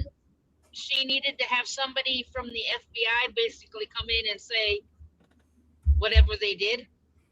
That's where it came and she from. knew at Right. that point that the FBI wasn't going to do nothing. There you go. What in the There world? you go. Yeah, which we all know that if the FBI has to step back into this, it's not going to happen. They stepped as far away from this as they could. I believe in the book it was stated that it was basically looked at for color and type. Yeah. They said they did a macroscopic look into it, so on and so forth in the book. Then I heard somewhere else that somebody said there was a microscopic look into it. We did look at that document. That is correct. I remember seeing that. But again, we all know that the FBI, if they have to do anything else with this, they're not going to do it. They've ran as far away from this as they can get. So, and everything they have, they've hidden and they've tossed and they've buried and all that other stuff too. So, Ann Taylor tried to get their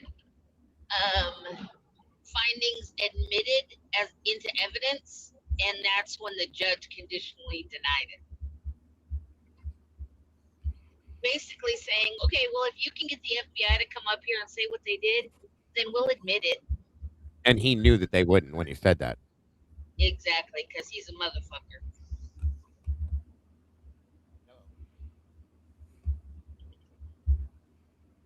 Hang on, everybody. My wife has just called me. One sec. That doesn't seem like that's like in the judge's realm to say, oh, the FBI is the only group that can say this is legit. No, you bring your evidence, you bring your experts, and let the jury decide. She got that evidence late.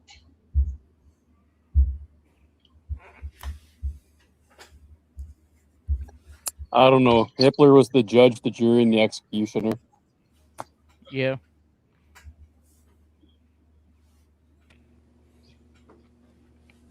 Yeah, agree, Moto. He's on board too. Yeah, for sure. I think it would be funny if WSU subpoenaed him as part of their case. Like, why did you rule this way? Why did you say this? Why did you do this? I think he was politically motivated. Well, he came out of semi-retirement for this. All right, sorry. I'm excited. My wife is making her famous chicken sandwiches she makes tonight, Southern chicken sandwich, and I love them. So what are you saying? She's making them for all of us? Sure, if you want to come on by. Yeah, I'll hop the next flight. She likes to feed the neighborhood. Can you mail me one? Oh my God, they're so good. Anyway, I don't want to get you guys all worked up over it because they are that good. Welcome, Lucy. You got some explaining to do. Or Miss Noel, good to see you, dear. And I missed out what you guys were talking about there. What did you say? That Hitler's a joke. Oh wow, we already knew that. Moto said Hitler was the judge, jury, and executioner. So yeah, and this is what. Thank you, Lucy. That's what I was going to say. I remember seeing the one document when we did talk about. I lost my train of thought there on that, but she said it says that it can be admitted, but only when submitted with an appropriate witness, which is the FBI, whoever the FBI agent is, to be the one. I thought that's what I thought, and I guess that's what I thought it would be. So if it wasn't FBI, who else would it be? It was the FBI documents for the oh my God, I'm not at home. I can't find it, but yes, 2 of the reports came from the FBI. And that was the pretrial motion. Basically, Hitler said you can have anything you want admitted, but you have to have the appropriate witness. Well, if it's not the FBI, I'd wonder who else it would be. Huh.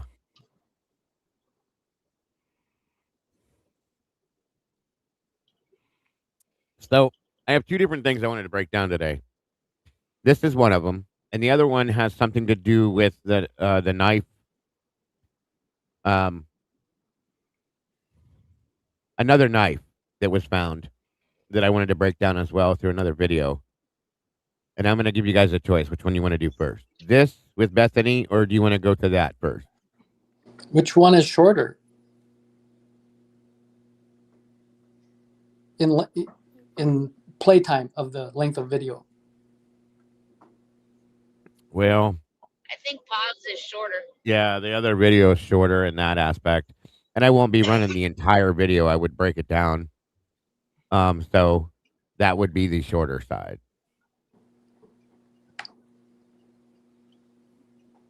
Let's see. And look, she said the witness does not explicitly have to be a member. Okay, and that's what I was wondering. So if it was, who else could it be then? I didn't, Sweet Pea. Who else could it be then? I didn't hear what you said. Lucy said that it doesn't say it has to explicitly have to be an FBI member, but who else, if it comes off of a FBI document, who else would it have to be then is what I'm confused about. It had to be because it was the FBI who tested it. She specifically quotes 4 documents in there. 2 were from ISP and 2 were from the FBI. Right. Yes, I know that Travis is joining Custody Queens today. I saw that.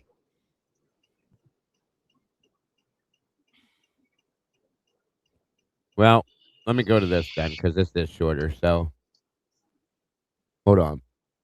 There's some interesting stuff in this video today. Lucy, I swear I'm not arguing with you, only because you missed me. That was a good show you guys did last night with the Devil's Advocate there. Oh, yeah? Yeah, it was a good one. Kathy joined us from Kathy's Indie Zone. It was really interesting. I enjoyed it.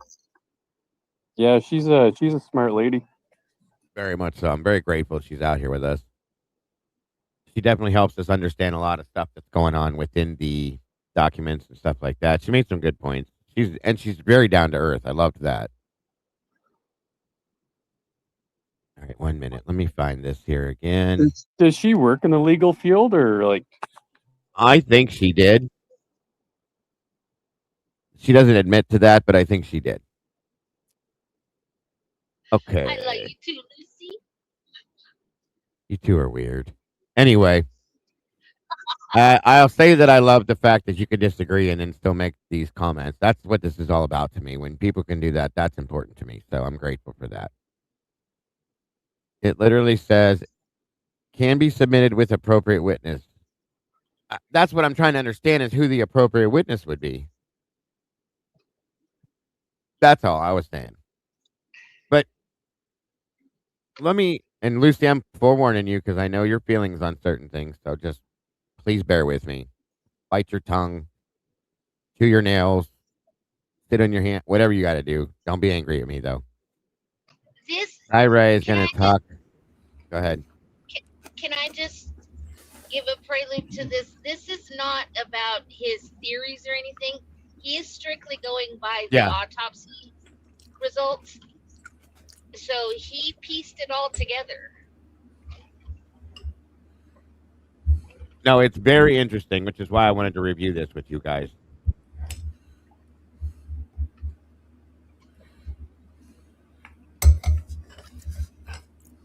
She called me a buck-toothed fish. Welcome. Thank you for joining us today. Jenny NY as well. Oh, we know, Lucy. Nothing's ever personal. That's why you're a great part of this community and this team, because we can do that together, all of us, and I love that. So this goes back to the it's really interesting. Okay, you guys remember? I can't remember which reports it was, but they found a few different knives in different places. They found one, I think it was in Genesee. They found one in the gutter of an apartment building, so on and so forth. So I'm going to show you this because I didn't even see this until it was shown to me, and I was like, "Whoa, wait a minute."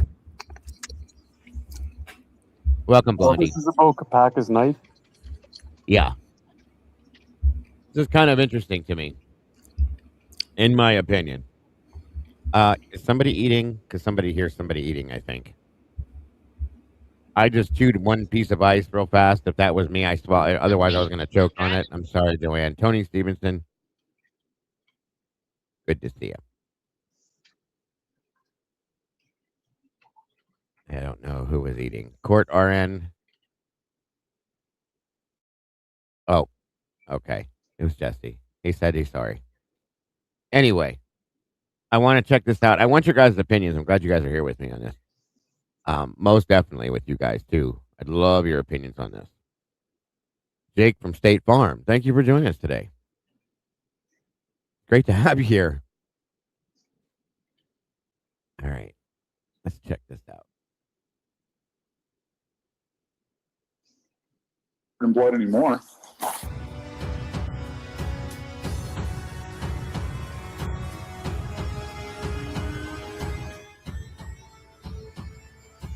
So strangely enough, on Maddie, we've got this wound here, which is an inside.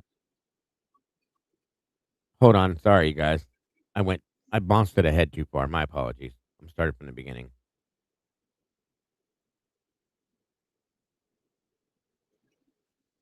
Right here. Okay, that'll be good. Sorry about that. Revealing. I'm your host, Pavarotti. Look at this. And I'm here to discuss the Idaho 4 case. And I'm going to go ahead and drop a few bams in this one, okay, y'all? But first thing I want to say, though, is it's kind of interesting. Because now that me and my guy Harsh seem to have buried the hatchet, and I absolutely respect Harsh and everything that he does and everything everybody else does in this case as well. One thing I have noticed is I read the comments. Of course, I read all my comments, but I've been reading some of the comments when Harsh, responds to one of my videos.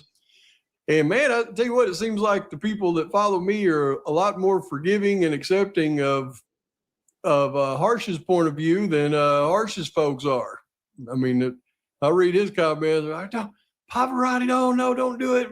He doesn't believe in the frats. He's what he does is he believes his theory, so he finds all this circumstantial evidence to back up his theory and not anybody else's.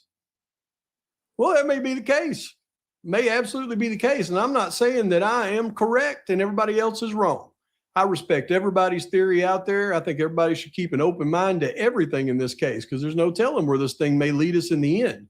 So I just want everybody to know I respect everybody's opinions, everybody's theories, and I have my own. Now, I do believe certain things in this case, and I'm sorry, but I have to stick to my beliefs.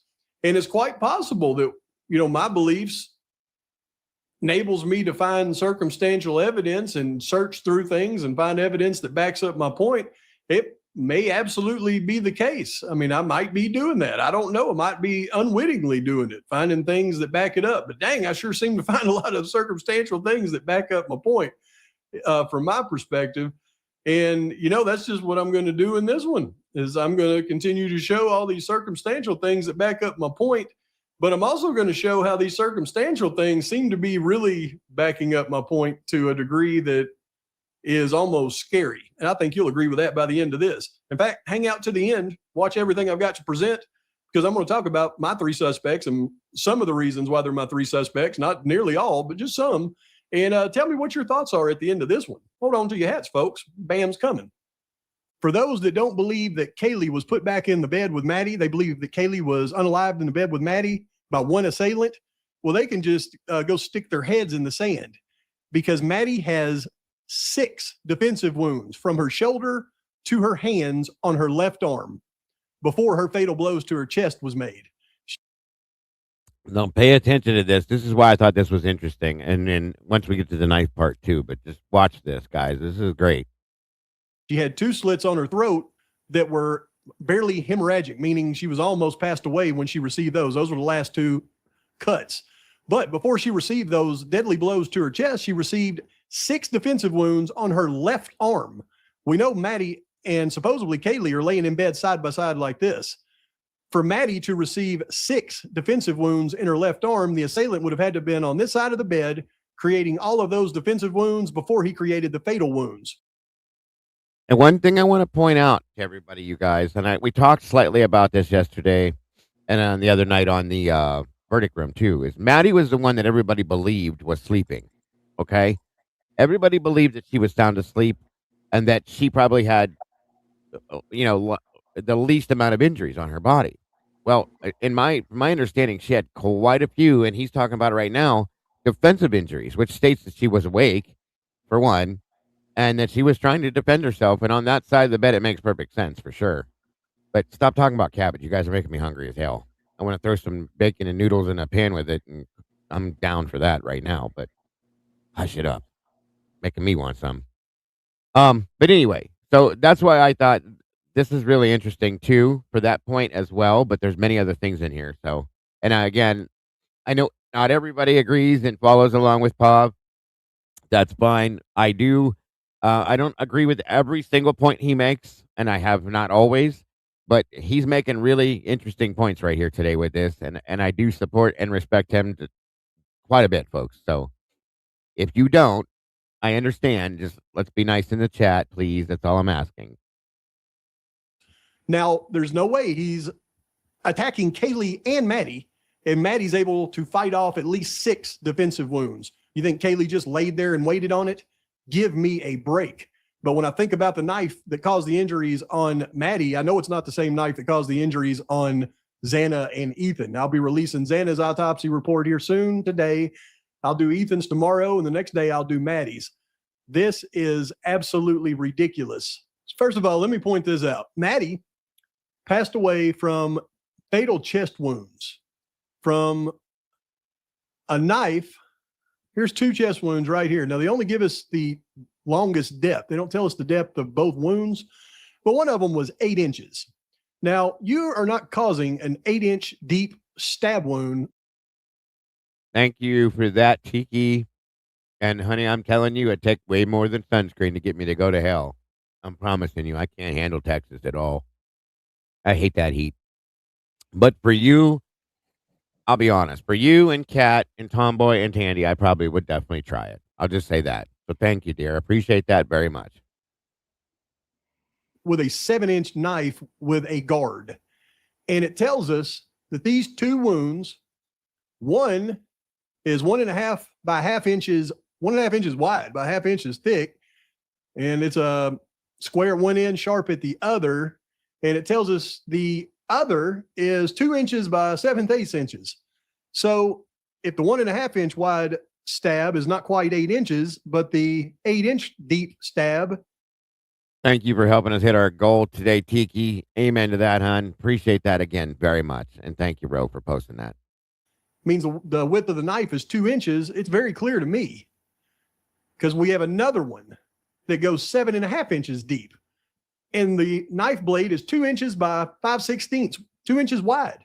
What you're describing here is 2 stab wounds with a knife like this. Yeah, a knife like this, an 8-inch long blade like a butcher knife. Not a case.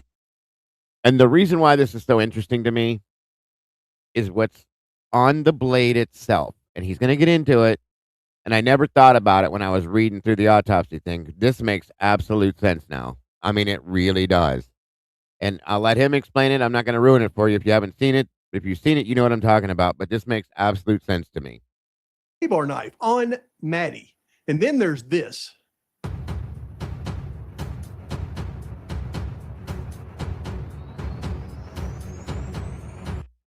And just so everybody knows, this footage came from, and I'll put it in the chat, from Plunder. For those of you that aren't familiar, that's another YouTube channel. She put this video out a ways back, just so you know where the video footage came from. It's weird. I mean, it's not covered in blood anymore.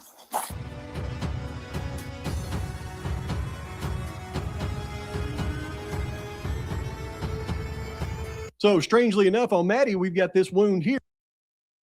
Now, for those to understand, that knife is the knife. If you remember in one of the documents, they had found, welcome, Big Amish. Great to see you, my friend. Thank you for joining us.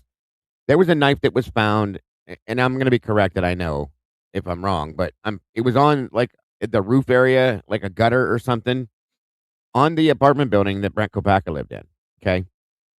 And the handle on this one is busted off. I think there's like this much of the handle left on it. It's a kitchen knife that has like very fine serration on the bottom of the blade. I can show you one if you want to see it. And at that point, it matches in line to some of the injuries, okay? And this is found conveniently with the Kohberger side to things, okay? I'm not saying Brent did this. I'm not saying Brent was involved in this. I'm just saying, it's kind of ironic where they found this knife, okay? That's all I got to say. With a knife like that, Dago, and the handle, it's so, like, smooth. Like, it would be so easy for your hand to, after you strike something, your hand would slide down, and you'd probably cut yourself on the butt, well, I guess the butt end of that blade. Well, and you do it badly because there's no hilt to this. This is I'm going to show you one. If you give me a minute as this is playing, I'm going to pull one out and show you guys. And Paul will explain the whole thing. He does an amazing job, which is why I wanted to show you guys this for those who didn't see it. Okay, Teresa, welcome. Good to see you. Blood all over the place like that. That knife would be more of a hazard to use than it would be to kill somebody with.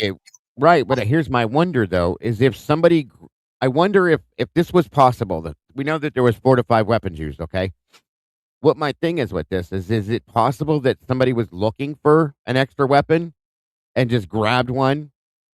And grabbed one out of their own kitchen, possibly. Like I said, as this is playing, I'm gonna grab one and show you guys what I'm talking about, so you'll understand, like, to see it live, what it was. Because it in the dishwasher. That's why this knife should have been tested.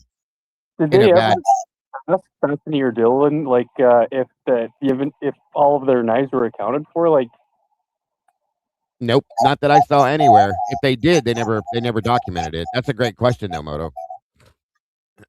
100%. Great question, sir. The serration is what got me. I didn't even catch this until I first started looking at it. I went, oh my God. Going back to the autopsy stuff, which he's going to explain right now, is very interesting. That's why I wanted you guys to see this. And I think it broke. I believe it broke during the attack. If it was used, That would make perfect sense. Because you got to imagine the force behind this, okay? These knives are not, they're made for kitchen use, period. They're not used to take people's lives with. So you could, when you're stabbing somebody, you could hit a rib, a bone, or just the force alone could snap the blade off or the handle off of it. And there's, like I said, that much, you'll see it again of the handle left. But welcome, Witchy. Good to see you. Thank you for being here today. It's interesting. It's very interesting. And he made a great point with this too. Which is an incised wound, and it has red-brown abrasions, extends inferiorly and laterally from the inferior wound edges. The inferior edge of this abrasion shows fine striations. Fine striations, very thin parallel scratch, like lines or grooves left on the wound margins. These are caused by the small teeth of a serrated knife dragging across the skin as the blade enters, cuts, or is withdrawn. Not big serrades like you see on this K-bar right here, but fine striations of a serrated knife, like what you would see on that kitchen knife we just discussed. Not to mention, on another one of these wounds, you have fine striations are visible within another abrasion, fine striations. Then you've got the fatal wounds that are 8 inches deep, 2 inches wide, 7.5 inches deep, 2 inches wide. The Kohberger knife is 8 inches long, 2 inches wide, and it has a serrated blade, but not only serrated, fine serrations. They've been lying to us for so long, y'all. Now I keep hearing these people say over and over how I find all this circumstantial evidence trying to back up my case. Like I've got this thing in my mind and I just go through and try to find things that match up to my case. Well, how come I'm able to find so many things that match up to my case? I mean, so perfectly. Is it just me finding these things because I'm good at finding things that aren't there, or am I correlating things to this crime because it's pretty easy to do because you can clearly see what's really been investigated in this case? Take this point for fact because I just showed you where they retrieved Brent Kohberger's supposed knife from his gutter in his apartment building. And this all starts, you can see with Brett Payne here on March the 9th. He's typed up this report. That video that I just showed you of them retrieving the knife, the body cam shows November 8th. So the day before Brett Payne typed this report. Yet when he types the report, he says that AL emailed him a tip on February 18th. He stated he was on Johnson Road on November 13th and saw a white car parked along the road between 5 and 6 p.m. that day. I called him on March 8th, the day they found Kohberger's knife, and spoke to him over the phone. Our conversation was not recorded. I bet you it wasn't. He told me he'd gone to his sister's house and somewhere in Washington on November 13th. It was on his way home later that evening. He told me he noticed a white foreign model car parked on the side of the road under a tree as he went by. He told me he believed the time was approximately 5:30 p.m. And he stated he did not pay close enough attention to see anyone enter near the car, but thought it was odd. Upon release of the PCA for Kohberger's arrest, he thought it might have been Kohberger's vehicle. It was on the Kohberger path of travel on the evening of the 13th. So he's just now remembering this stuff way in March. They released the PCA back in January. And he had him describe the location to me and stated the car was under a large lone tree on Johnson Road between Johnson and Pullman. He added the pullout was located where Johnson Road changed from pavement to gravel. And upon receiving permission from the property owner, they went out there and they did a bunch of stuff looking for a knife, apparently, according to Payne. But it didn't stop there. This was a long tip. What else did he give in this tip?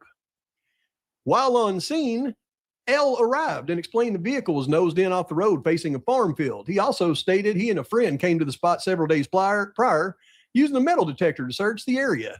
In addition to this information, during my initial phone call with him, he told me he was painting the apartment of Brent Kohberger, the previous tenant, and person named in tips during the initial investigation. Brent Kohberger. I just showed you going to Kohberger's apartment, getting this knife. And he stated he could see a knife blade in the gutter of the building from the apartment window. I requested WSUPD respond and collect the item, which they later did. The blade is a serrated cooking style knife with the handle broken off. The blade portion was approximately 8 inches long and 2 inches wide per the WSU officer who collected it. Based off this description and condition of the knife, I do not believe it matched the wounds found on each other the victims. It did not match. I believe it matched. It didn't. I do not believe it matched the wounds found on each other the victims. I do not believe it matched the wounds found on each other the victims. However, I will still collect the knife from WSUPD as soon as possible in order to properly analyze the item. Well, it's an 8-inch style cooking knife, 8 inches long, 2 inches wide, and the edge of the knife is serrated. And I will tell you that it's not just serrated, it's serrated with what's called fine serrades, not big, thick ones, not like the scallop ones you see on the wounds done to Xana, but fine serrations. And that's important because when I look at Maddie, I see a blade that's 8 inches long, 2 inches wide with fine serrations. So that's not all. You can see right here on Tuesday, this is a totally different report. On Tuesday, May 24th, 2023, I reached out to JS of the Pullman PD for photos of a knife recovered by the Pullman Police Department after that same person reported seeing it. See Supplemental 161 that I've already read you. I received an email from Pullman Police Department Public Records Officer with a secure download link. I accessed this link and downloaded it, and I attached these photos to this case file electronically. So on February 18th, he gets the tip about thinking Kopaka is in a car, or Kohberger was in a car, but he also in that same phone call says, oh yeah, and by the way, Kopaka's got a knife in the gutter of his apartment. March 8th, they actually go to the apartment, find the knife. We see it on video. Then all the way in May, we got Payne asking for pictures of this knife and attaching it to the Kohberger case file. Now, if it wasn't anything to do with... Now, I'm going to say real quick, it didn't have Brent's name on it or nothing like that. It's just the point that it came from his apartment is where the theory comes from because of that. Or not the theory, but the ideal comes from because it's where it was found. And real quick, I don't have a big one like that because ours have all been replaced with different types. I do have a smaller one. If you can see the serration on this, okay, that's what the big deal is. At the bottom of the blade, how it's very finely serrated. That's the point. It's like, whoa, that's interesting. So anyway, I just wanted to say that.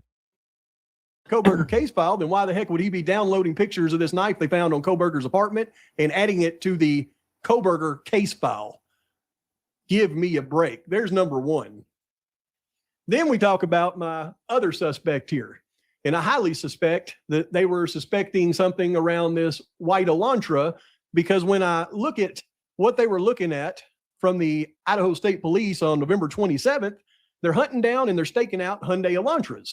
And with as much area as they have to hunt and stake down Hyundai Elantras, they really only focused in on a couple of areas. You see here, there's a blue Elantra that they found in a house with a gold Honda Accord in Albion. And there was no vehicles at another address in Albion, but for some reason they were all over Colfax. Colfax, Washington, no Elantra at the residence. Colfax, Washington, no vehicles at house. But then this place in Colfax, we got an Elantra bearing a Washington license plate along with two other vehicles bearing Washington and Idaho license plates. Now, if they ever came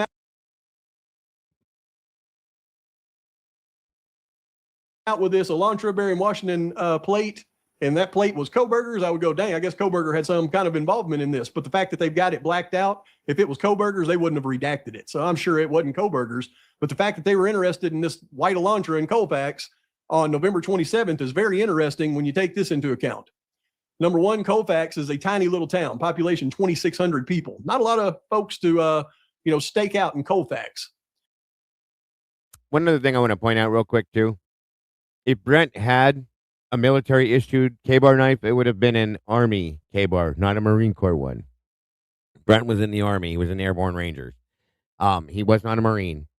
The one that they claimed they found was a USMC, which would be the United States Marine Corps.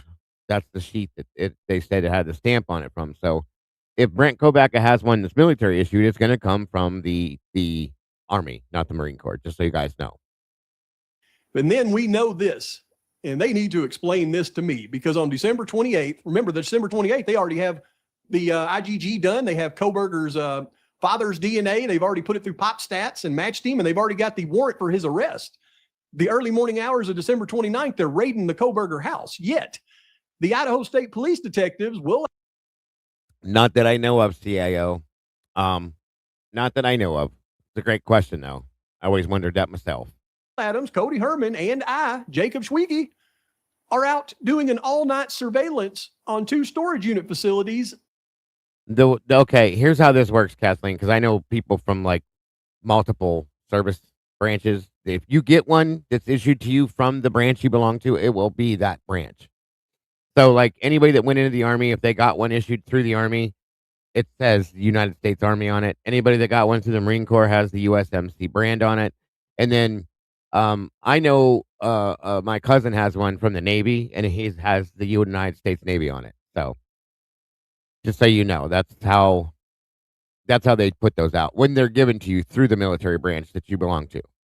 You can purchase these anywhere, mind you. Okay, Walmart sells them.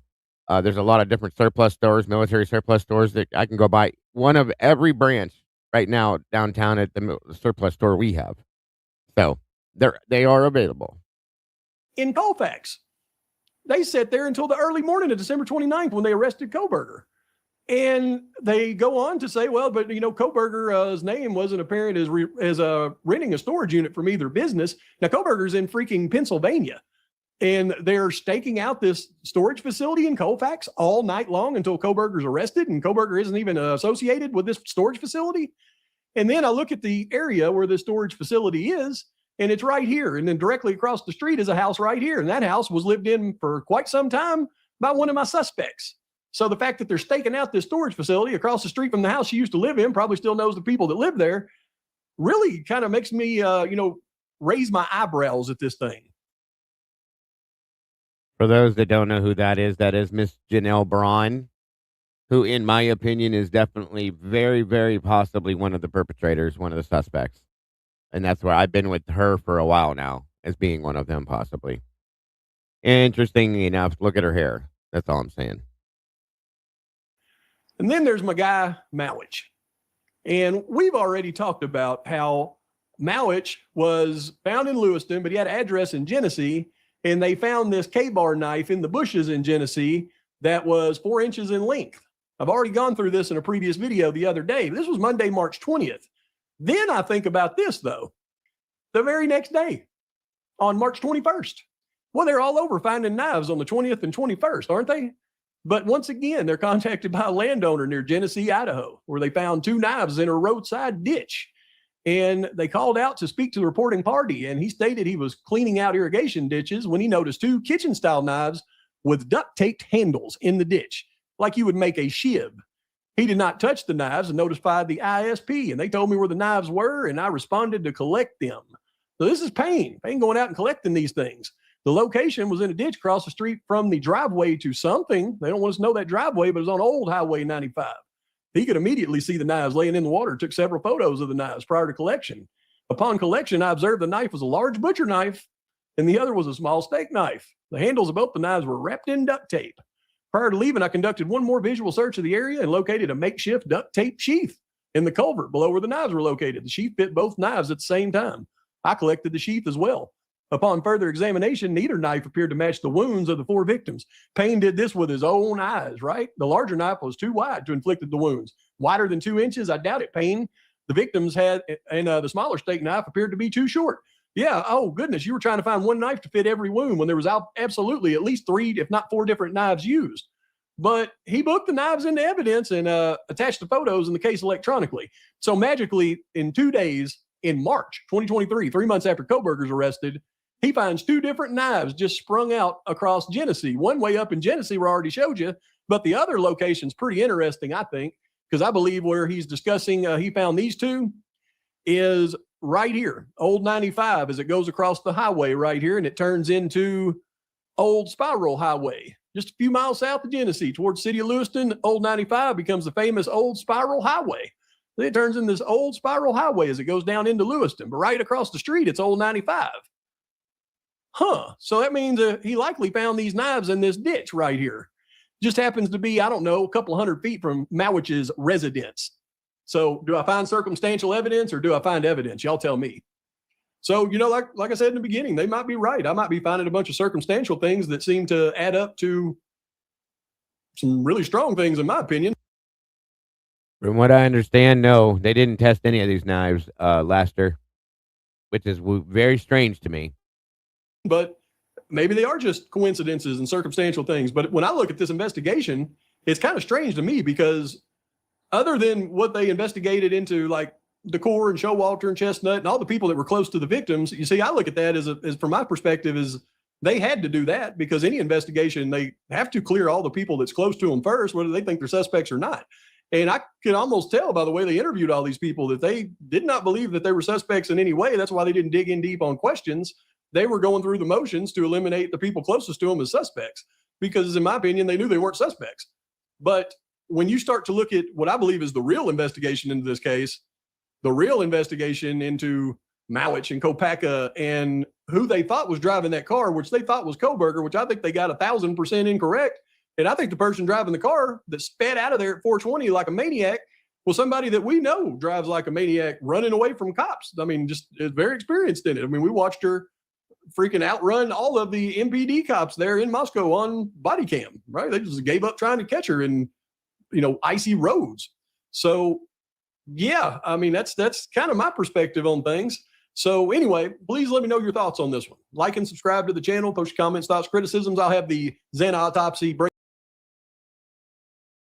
And thank you, Paul. So interesting enough as that video is, it's of course it's circumstantial. We all know that, okay? But you can't tell me that it doesn't spark your interest and make you start thinking on things again, okay? At least in that direction.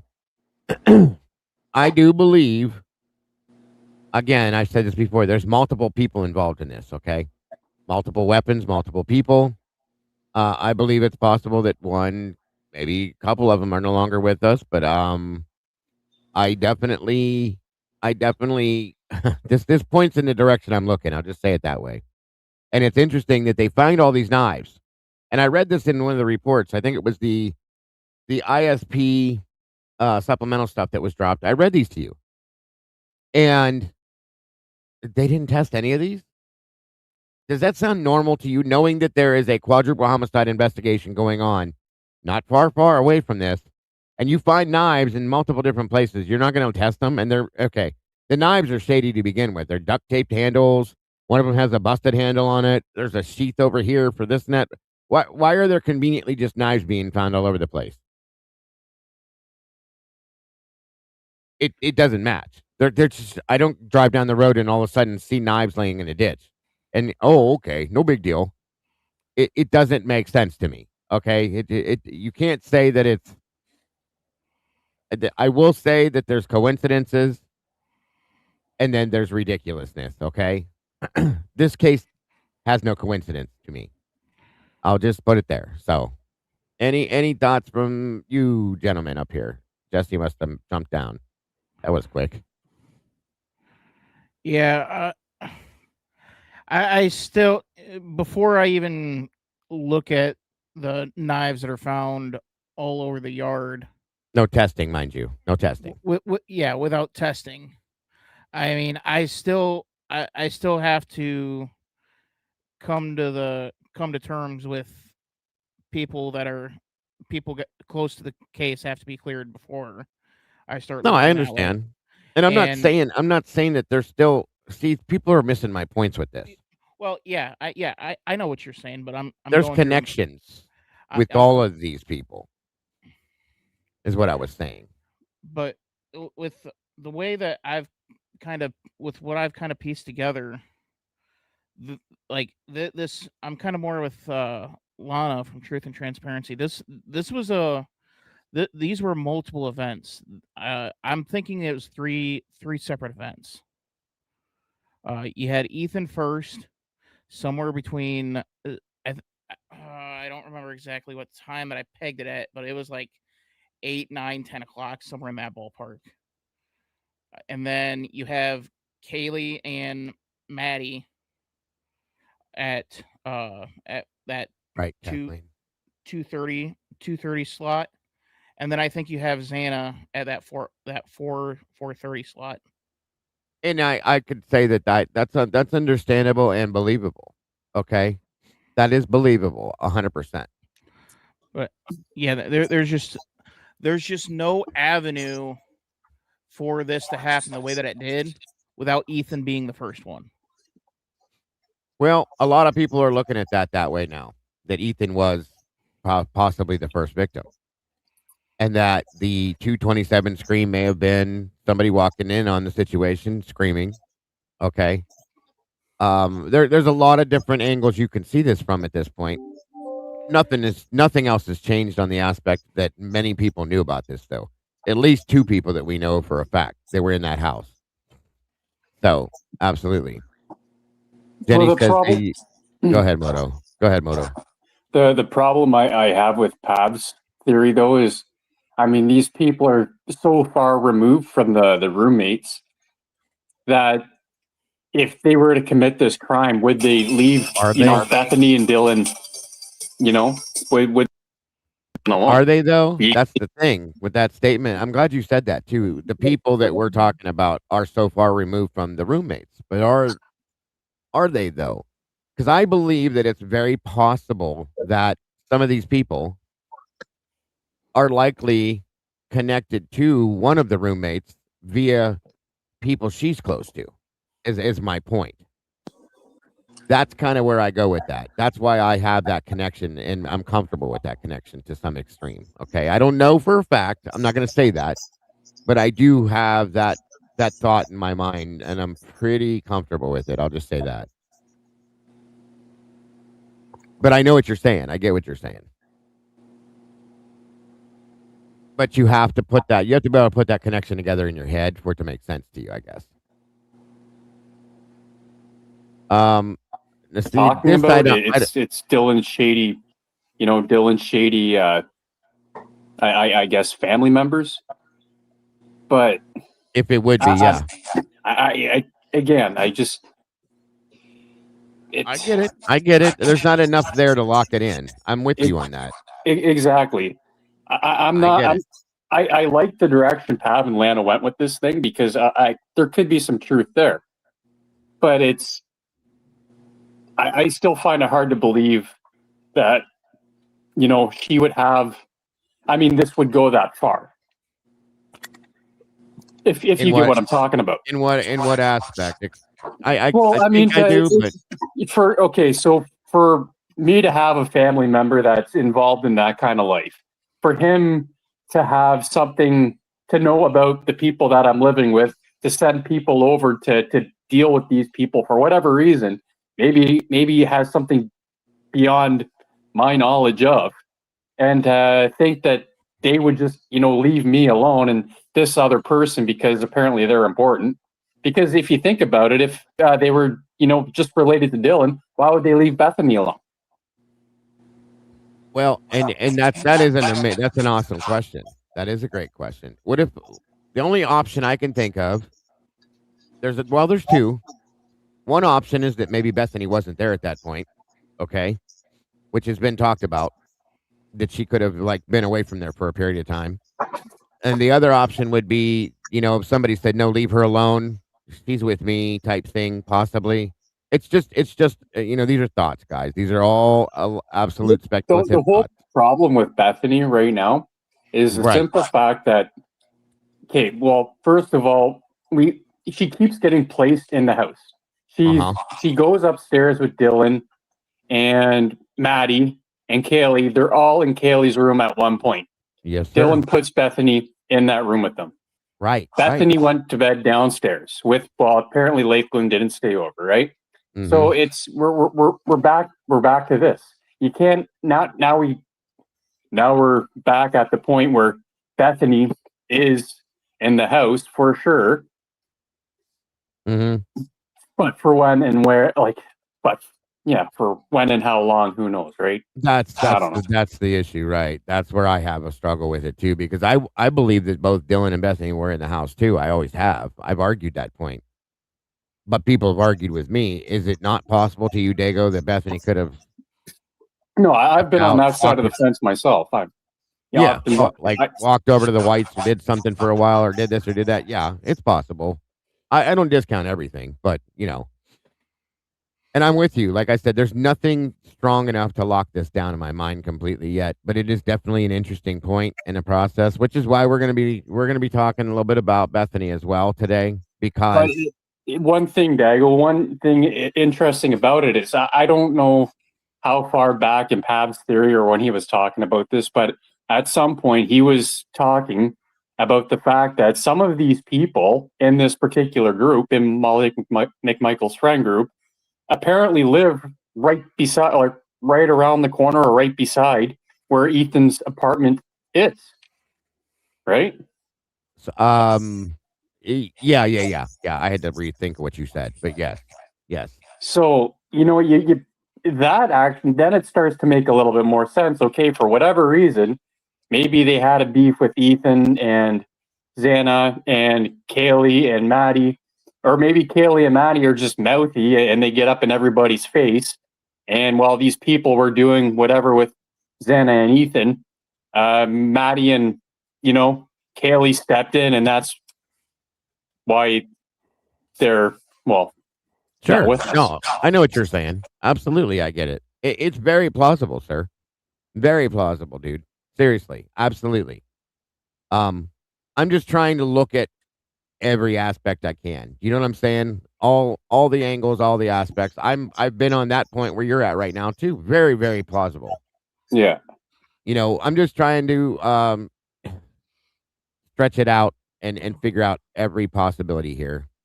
And we've looked at so many of them. Who knows? You know what I mean? Welcome, Love and Other Habits. Rochelle, thank you for being here. Could have just been there for one or two, but if others saw, they took them to Bethany. Bethany, hold on one second.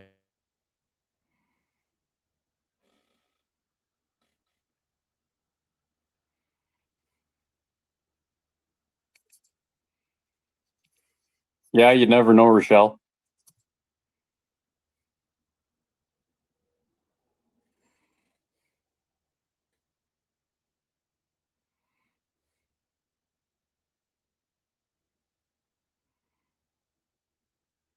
Sorry about that. My apologies. So, what was I reading here? Oh, never making her a threat. Dylan was protected for obvious reasons. Right. Well, Dylan says that herself. Her own words. Dylan, why do you think they left you alone? Oh, I think maybe they knew me and they were trying to protect me. That doesn't excuse Bethany. I agree with that. Fully and honestly, that's been a point of contention for me for a while. So I'm interested. I'm curious. And what did you say your last point there, Moto? You just said, or your last comment? I misheard it. I thought I heard you say something when my wife was talking to me. Maybe not. I was just agreeing with Rochelle there. Oh, okay. Yeah. Right. That's a good point. We don't know. I will say I believe that Bethany was there at some point. And as much as we saw Bethany try to leave, I think she was trying to leave that morning when police were called. I truly think she was going to leave. If they wouldn't have showed up when they did, I think she'd have been gone. So how do we know that she didn't leave or try to leave or leave and come back? And you know what I mean? We don't know that. We don't know what happened that night.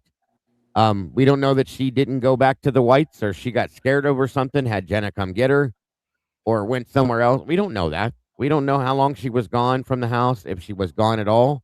We don't know if she was there the whole night. That's the big issue here. I truly believe Dylan was there all night. Okay, based on her phone and stuff like that. We don't hear anything from Bethany's phone though, but Dylan's. And that's why I'm okay questioning whether or not Bethany was there the whole night. I don't know. I'm pretty convinced now that Dylan was on that couch the entire night.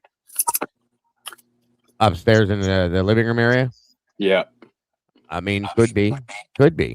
Very likely could be. I believe she at least witnessed quite a bit of it, in my opinion.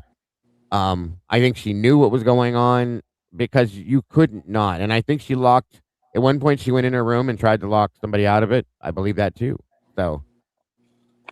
Or she tried to lock somebody in it.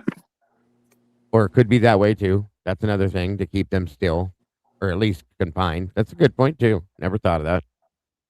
Now you've got my gears moving more than once, Moto. The whole thing with the face and the floor and all that stuff. Yes, I agree.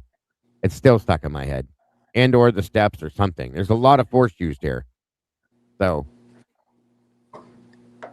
I don't know. We'll see. But this plays into a little bit of what Bethany, Jesus, I'm doing it now. Bethany, sorry, you guys, said, and how Travis seems to believe that some of this stuff is a problem to some aspect. Okay, and this can maybe play into that. Some of what we're talking about. Yes, Dylan was taking pictures and doing other things. She was up in there moving all night long. If anything, that's why there was a silence between Dylan and Bethany for a period of time. And I have to wonder if we were to go back and look at those phone calls and the text messages and stuff, I would wonder if Bethany was gone for that period of time between where that dead spot is, between where they're talking and stuff. Is it possible that she had left for that period of time, and that's why there was a dead spot between those text messages? Because if they were sitting side by side, sleeping, which we know at least Dylan was not sleeping because it shows on her phone, I gotta wonder. That's all I'm saying. So, Dago, before we get into that, real quick, yes, chat has an interesting conversation. Okay, I've noticed some of it with Tammy, Kaylee's well, aunt. there's that one. Mm-hmm. Tomboy says there's no documents ever states post-mortem wounds. None. Not as of yet. We haven't seen any, right? And then someone questioned that and said the forensic reports say it. So that is a good question. I don't know the answer to that. It is. I think we're working towards trying to figure out for sure if those are post-mortem. That statement originally, if you guys remember, we first heard this statement from Olivia Gonsalves when she stated that she sat down with Bill Thompson and he told her that there were experimental injuries on them and wounds. Right. That were post-mortem, meaning that happened after they had been deceased. That's where that came from first. So, do you trust anything that comes from either one of those people? Right. That's not official. Exactly. I don't. Most of us don't at this point because we've been told so many things by them that we don't. I have to see things in documents to realize, to come to a realization if it was real and if it's not. And I don't even trust the documents, guys. You know that. But that's the only thing we have that is even remotely close to like absolute truth. So we have to go with that. Well, think of the experts for the state. We have the one expert that as soon as she read, the crime scene expert, as soon as she read the defense crime scene expert report and realized that the numbering system for the evidence, her first position was that it was, she presumed it to be Xana's blood on the ping pong table. Yeah. And then when she learned that the numbering system was changed, she didn't change her report to say then, well, since it's Kaylee's blood instead of Xana's, then my position is that Kaylee was attacked in the living room, not Xana. No. Right. She changed her whole belief. Yes. And so there's evident corruption there. And we're waiting on she's paid to say, which is absolutely what I believe. She's discredited, therefore. Yes. Now we know. And I wanted to touch on this real quick. After watching Pav's video, is my only final thoughts on that is it's too bad that this didn't go to trial because it would have been very interesting to watch the medical examiner, Veena Singh, sit there on the stand and how she would hold up under the defense's withering questions, because she's prepared to say that all of the wounds were from a K-bar. Now that we know that there's two different style of serrated blades. She could have never said that. Right. That's a good point, Eddie, because she could have made the statement the way the prosecution would have presented this, and they would have said to her, "So, Dr. Singh, you're here saying that these injuries are consistent with that of a K-bar knife," and she said yes. She has to answer yes, they could be. They can't say that they came from it directly because they don't have that proof. So in turn, Ann would have stood up and said, "Can you also say, Dr. Singh, that they could be consistent with other knives as well?" And Dr. Singh has no choice but to say, yes, they could be. That's a fact, folks. That is a fact, okay? Because all she said in her report was that they could be consistent with that of a K-bar knife. Could be.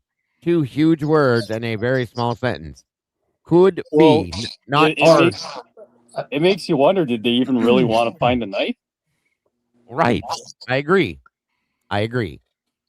So that has to be taken into full consideration that these injuries could be consistent with anything, folks. There could be 7,000 different knives or edged weapons that these injuries could be consistent with. They're just trying to make it be one. And we know that it could be, but it also could not be. And that's the most important part to remember.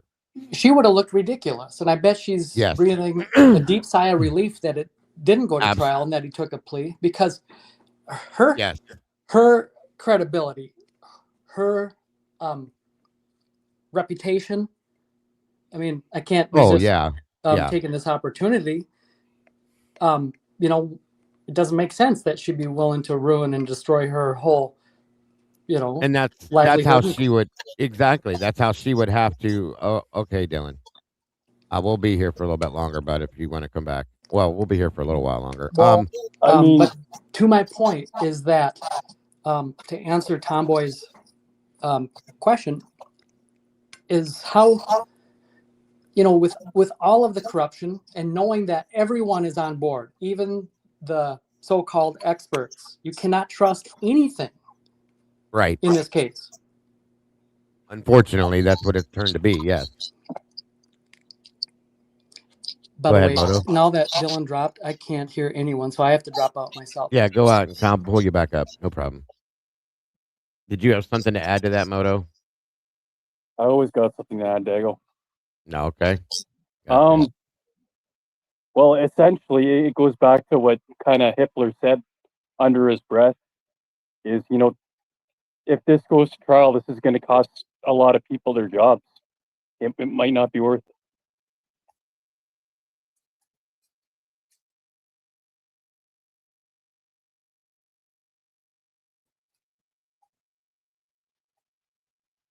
Did everybody's audio go kaput?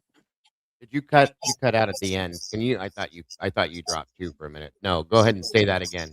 No, I just said, like Hitler just kind of said underneath his breath in one of those hearings was, well, this is going to cost a lot of people their jobs. It's not worth it. Yep, he did make that statement for sure. Very interesting statement too. It means he knows. Well, we all know he knows what he knows, so it is what it is. Very interesting. Was there anything else, Eddie, that you needed to add to anything? Because I know you couldn't hear at the end there. That completed my thoughts anyway. As soon as I realized that when Dylan dropped, and then I said what I had to say, I knew no one could hear me. I mean, I couldn't hear anyone, so I just... no problem. Yeah. No problem. Just wanted to make sure. But you could all hear me, right? My thoughts were... Yeah, I heard what you said. Okay. Yep, I'm good. So, which is very good points everybody's making as always today. So moving forward, guys, this is another one of these Travesty Logic putting out his thoughts on what this statement analysis is saying from Bethany. And this, I think it's important that we need to be looking at her maybe a little harder than we did to try to find a little more truth behind her, because I have a lot of questions about her now with what we've seen with Dylan. She ran as fast as she could to get the hell away from this situation and as far away from it as she could.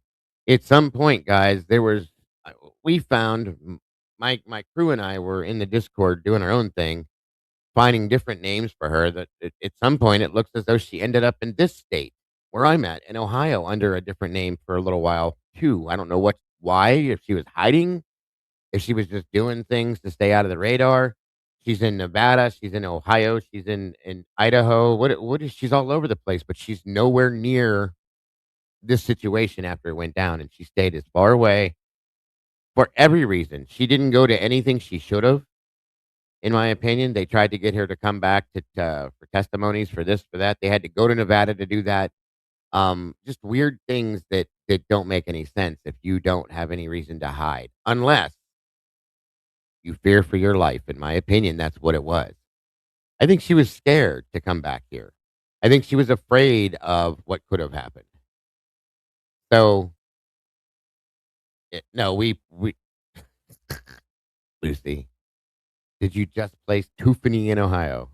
She was in Ohio at some point under an assumed name, but We've known that for a little while now. And again, things like that. Like if you're just living your life as a college girl, why are you doing stuff like this if you have nothing to be afraid of or to hide? People go and change their names and go into witness protection to hide from people because they fear for their lives. I'm not saying that's what she did, but it sure as hell is pretty close to that.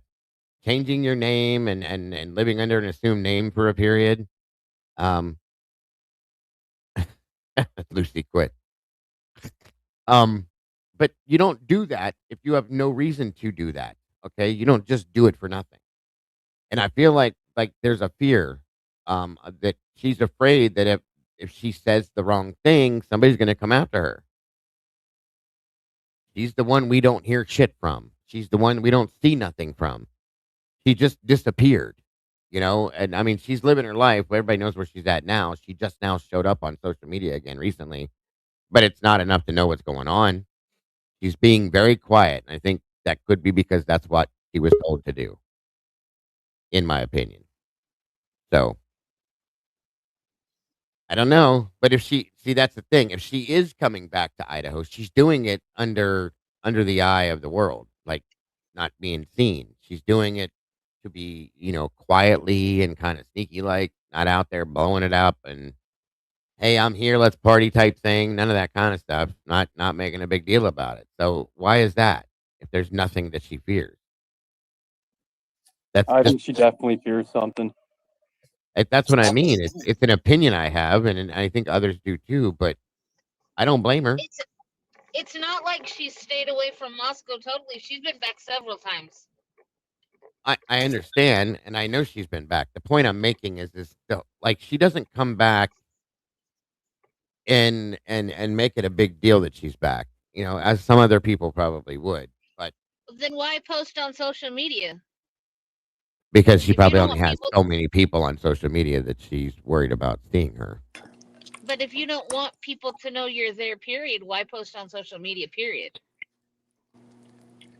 I don't know, Tomboy. I couldn't answer you. Sorry. If you're so afraid of that town or whatever. Well, then maybe she's not. Maybe I'm wrong. Just doesn't make sense. What do you think it is then? Oh, I'm not saying that you're wrong. It's just the things she does doesn't make sense to me. You didn't show up at the sentencing hearing because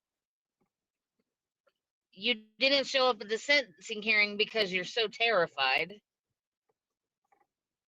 You that's what I mean. Your grand jury subpoena quashed, but yet you go back for St. Patrick's Day festivities. What? And like I said, I think she just thinks that the group that she hangs with are the only people that are going to realize she's there. That's the point I was trying to make. She's not the smartest thing in the world, I don't think. No, not to be mean, but, I just don't, she doesn't come off as being super bright. So she's probably one of those girls that people say, thank God you're pretty. Absolutely. That's the whole point. Absolutely. And no, the name that she showed up in Ohio under was actually a male. It was a guy's name, PJ. So that's why we were kind of weirded out by it because it. Are you road raging with somebody? I hate 5 o'clock Dallas traffic. Good. You shouldn't be driving through hell. Told you. It's not just hot. It's bad traffic. Beep, beep. So, yeah, there's a lot of things going on that don't make any sense. But I don't know how to accept her or look. I don't even know how to look at her with what I believe in this. Okay. I've always thought that she knows things. But I've also always thought that she wasn't as involved as Dylan. And I've had other people come to me and say, I think that she was more involved than Dylan, and that she's smarter than everybody makes her believe, or makes sure that she makes everybody believe that she's dumber than that. I don't know about that one. I just think she's one of those people that just passed the buck. It could be. It could be. I She can't never takes remember. responsibility for anything. I agree with that. She's very, very immature. Out of all of them, Bethany is probably one of the most immature. That I will say. Dylan's definitely immature too, but Bethany is beyond like she's little girl immature. Yeah, but Dylan, she actually had some balls. She at least did the interviews. Right. Cower away with them. Well, though I think she tried to avoid it though, Moto, because if you remember in Bethany's interview, what the hell, she asked, or Blaker asked Bethany, why does your friend Dylan, why doesn't she want to talk to me? I was kind of interested in that. Very interested in that, actually. I thought of all people, it would be Bethany that didn't want to talk. Yeah, but I mean, if she tried to skip out on one interview, how many interviews did she have? I'm not sticking up for her. I'm just saying. No, I get it. I fully get it. You're absolutely right. That's why there's so many questions around all of them. So many questions that we can't get answered. They both hopped on it's almost like they tried to fly under the radar, because remember, their names weren't released for the longest time. I mean, although everybody knew who they were, I'm guessing they may have just thought, oh, they'll never know who we are. Right. See, it's funny because what Charm just said here said she was hidden and protected for a reason. I almost wonder, I'm not saying that she was hidden and protected, but it sure as hell looks like she was. We found when we looked her name up at some point, she came up under a guy's name. It is in a city in Ohio. And then we looked it up under her father, and it showed that her father was connected to that name as well. So that kind of proved it. And that was here in Ohio, guys, Northwest Ohio or Southwest Ohio. I'm sorry. What the hell are you doing here? And I thought you were in Nevada. And to go from Idaho to Nevada to Iowa to Ohio back to Nevada, it's just weird. It's very weird. I hate this case. Truly and honestly, I hate this case. So her movements are strange. And meanwhile, like Tom Boy said and other people have been saying, she has been back to Idaho in between that stuff, kind of under the view, not like right out in the open and stuff like that, but she's doing things with her friends. I can't remember if it was Hamilton, Ohio or not, PI. I'll have to look back. I'm sorry. SRB, do you know if that was related to or close to Hamilton, Ohio, where we found her, if you're still in here? But there she is. No, she said no, it wasn't Hamilton. Is it close to Hamilton? Because I don't know. I'm not familiar with that part of Ohio like as much as I am the other side. But again, I have questions about it. Maybe she's the CI. I mean, maybe she is, Michelle. I don't know. That's a good point. Maybe she was the whole time. Maybe that's why she was scared that somebody was going to come after her, because she was worried that it had something to do with that. Who knows? These are the things that are a problem, because we don't have answers to these things. We don't know the in-depth periods of time and what was going on for this period of time and that period of time. I don't know. It was not her brother, Rochelle. We looked into that too. Her brother has a completely different name. It's just a completely made up name that is related to her father, and a few other people in her family. Hamilton's between him. Okay. Thank you. So no, it's not there. It's more, I think it's more in where she popped up at was more, if I'm correct, I'll be corrected right away, but it was more towards the Dayton area, possibly. I'll just say that. I believe. No, I didn't mean she's Jesus Christ, Lucy. I knew you were going to do that. She's not a boy now. She was just running under an assumed name on social media and stuff like that. It's not, don't anybody say that. She's right. Please don't go and say that Bethany is now a guy. Guys, don't do that. That's not what I'm saying. It was just a name that I thought the name of the house was in that other dude's name, but I thought we found her name affiliated with that house, not that she was going under a different name. that different name popped up under other circumstances within the area in Ohio for a period of time. It wasn't very long, okay, and that house as well. But then she ends up back in Nevada not too long after that too, under her real name. So I don't know what the hell was going on. It doesn't. That's what I'm saying. It didn't make any sense. Did she go into hiding for a while, worried that something may happen, until she was, told, "Oh, you'll be okay. Don't worry about it. Everything's good." Blah blah blah, or what? It's crazy to me. The whole thing's up. I remember sitting here that day going, "What the fuck is going on with this?" And I had the same look that Moto has on his face right now. Like, what in the actual hell is going on? I hate this case. I fucking hate this case. And she was, yeah, that's why we figured it out and looked into it, because she was somewhat kind of close to Bubbles. Bubbles lives in Ohio, and we were like, wait a minute. No. Why is this happening? Where'd this come from? How did this happen? So we started digging into it, and it does relate. Tomboy shouldn't be driving. Yeah, Tomboy's got some mad road rage. Yeah, big time. Just laying on that horn. He's probably got the middle finger out the window. I have a sign to that. Thank you, Moto.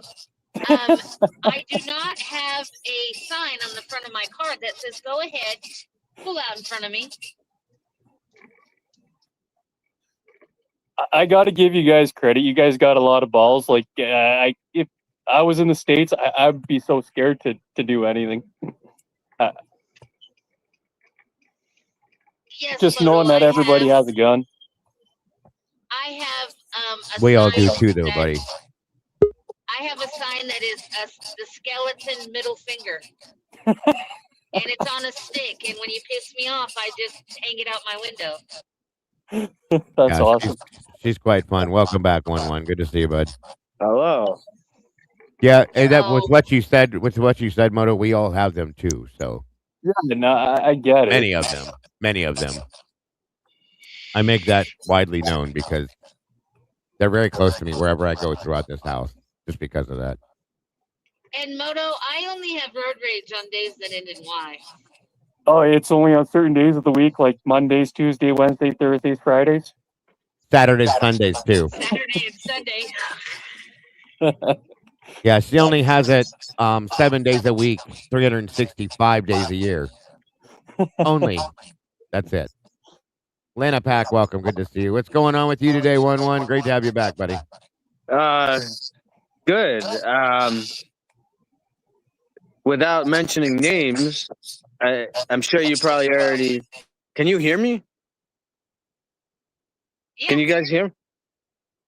I can hear you. Yeah, we hear you. I don't know. I was getting like weird static. Hold on. I agree. There's a lot of it comes from Moto's phone. I have to mute it. Oh, okay. But yeah, I already dealt with that whole thing with. Yeah. I'm not even. You seem to be very popular these days. I don't know. I'm gonna buy. You know how many times I've been through this, dude? I know. I'm gonna buy stock in your name, man. Well, do your thing, but yeah, I already spoke to it. I've already dealt with it. It's like the first time I've been through it in the past 5 years. So you know what we do with those kind of people at work there, Dago? We always buy boxes of Kleenex and we leave one on the desk each morning. There you go. The best thing to do. Little. You know what we say about people like that? Fuck them kids. Yeah. There you go. There you go.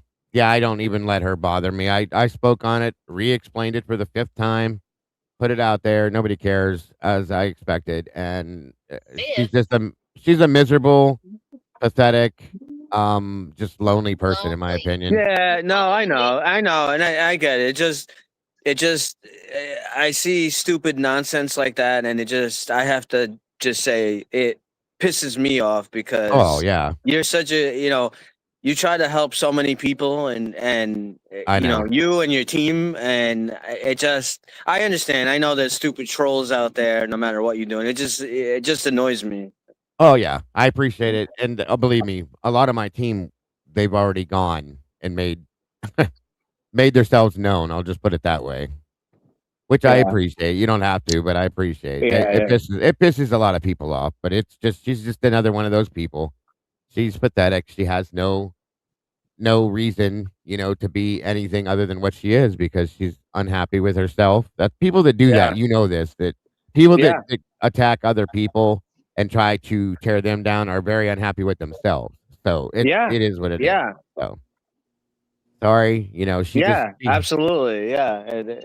and Usually a lot of times, that's absolutely true. People who try to be like super bullies, or they always have a comment or something like negative to make. It's it's really They're- about their own. They're really portraying part Yes. of their own inner self-confidence, that they actually have an issue with themselves and they don't even realize it. self-projection. Yeah, Yes, they're sir. projecting big time on their own insecurities. That's Right, absolutely it right there. So, like I said before, I'll say it again. If for fat steak Viviana wants to make comments, then I hope that gets her through her day. I hope it makes her feel better. I wish her nothing but the best. But you need to grow up and realize that nobody's going to look at you any differently because you go and attack myself and Logan and Lee and whoever else you attack because of the things we talk about. You're still just the same sad, sorry, pathetic, miserable person you've been before you did it. So it is what it is. But if you've got a problem with Dago, keep it with Dago. Don't bring family into this shit. Exactly. I agree. It is what it is. I agree. Yeah, it's anything kind of anything else special happen in the never-ending documents? No, not yet. Not yet. Hold on 1 minute. 1 minute.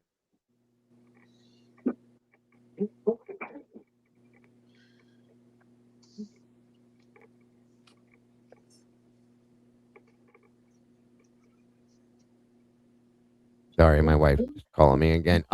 Yeah, that's all it is, though. Welcome back, Jesse. And thank you, Kawanda, for that. Very, very sweet of you, dear. Appreciate you, hon. What's up? Dago, real quick before I get the boy out the car, can you tell him happy birthday? Happy birthday, Sean. I hope you have a great day, buddy. And don't let them women mess with you, bro. Tell them to shut up. Gotta jump down. I got a conference call I gotta jump on. All right, bud. Thanks for joining us. Yeah, no problem. Okay. All right. So, moving forward, what was I going to say? Oh, so again, back to where we were at. I completely lost my my complete track of mine. But back to this. So we're going to break this down a little bit with what Travis is believing that is going on with what Bethany's saying. We already went through one part of it. This is part 2 on it, and discuss that a little bit. Welcome back, Pamela. Good to see you. Who am I talking? I was talking about Viviana, Pamela. She's out harassing people again, trying to make people look bad and all sorts of weird shit. It's just a very, very unhappy person, self-projecting to other people, unfortunately. So, like I said, I wish her the best, and I hope she got what she deserved, or not what she deserved, but I hope she got what she wanted out of it. I hope it helped her. I do appreciate her watching my channel to be able to do that, though. I very much appreciate that. So thank you for the views. But that's all. That's all I was talking about. So she's trolling Jess and I now. Oh boy, that's wonderful. Well, I told you guys you didn't need to do that stuff, but I know you didn't listen to me. I'm sure these two ladies can help them or deal with themselves, I'm sure. But what's up, Eddie? Just real briefly. Yes, sir. Not to prolong this no, you're fine. That we're on. But that's assuming that we take what she's doing at face value and that it's organic. Yeah. But like I said, the other way to look at this thing is I really believe that there has been like the silent whistle has been blown. She's been commissioned, so to speak, to do this because it seems like many are doing it now. So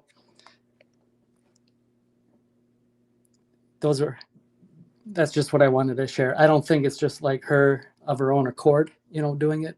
It's probably she's received some type of marching orders, yeah. way of communication that no one else would be like aware of. And by the way, someone must have dropped out because I can't hear anything. So I'll hop down and come back. Moto left, so yeah, no problem. I heard him. He can't hear us when that happens. It's weird. I don't understand how that works either. You got today off too, bud? You talking to me? Yeah. No, I worked already. I actually had an early shift. Oh, cool. But after today, tomorrow I'm doing like a double. Yeah, I got a lot of craziness going on. Because New York City is like going on fire right now because we got the Knicks in the finals. Yep. People don't know how to contain themselves. Again, I understand people get passionate about this stuff and whatever. That's fine. All the power to you. But right. It doesn't give a reason to loot and set stuff on fire and they love doing that in New York, don't they? So we got that going on. We got the World Cup happening. July 4th is coming up. It's the 250th anniversary. Oh, it's like never ending. I feel for you, bro. You're gonna have a busy summer. I just feel it coming. Yeah. Jesus. And you're a captain now, so you get all the fun shit thrown back at you too. That's oh yeah. fun. Oh, so yeah. Are you? Wait. Today is what is today? Today is Tuesday, right? Tuesday. Yeah. Okay. I lose track of the days. I get it. I do it all the time. Oh yeah. Well, my day started with a barricaded EDP that we call emotionally disturbed person. So. Gotcha. Got you, Miss Donna. Welcome. Fun. I bet. I've heard that too, Donna. She said in Ireland they're at the brink of civil war and with Britain. That's crazy stuff. Jesus. Wow. Nuts. Absolutely nuts. But, well, like I said, I'm glad that you are staying away from the craziness and protecting yourself, bro. That's all that matters. Would that be Northern Ireland? That's a good question. Where did it go? Where did that comment go? Miss Donna, is that Northern Ireland you're talking about, dear?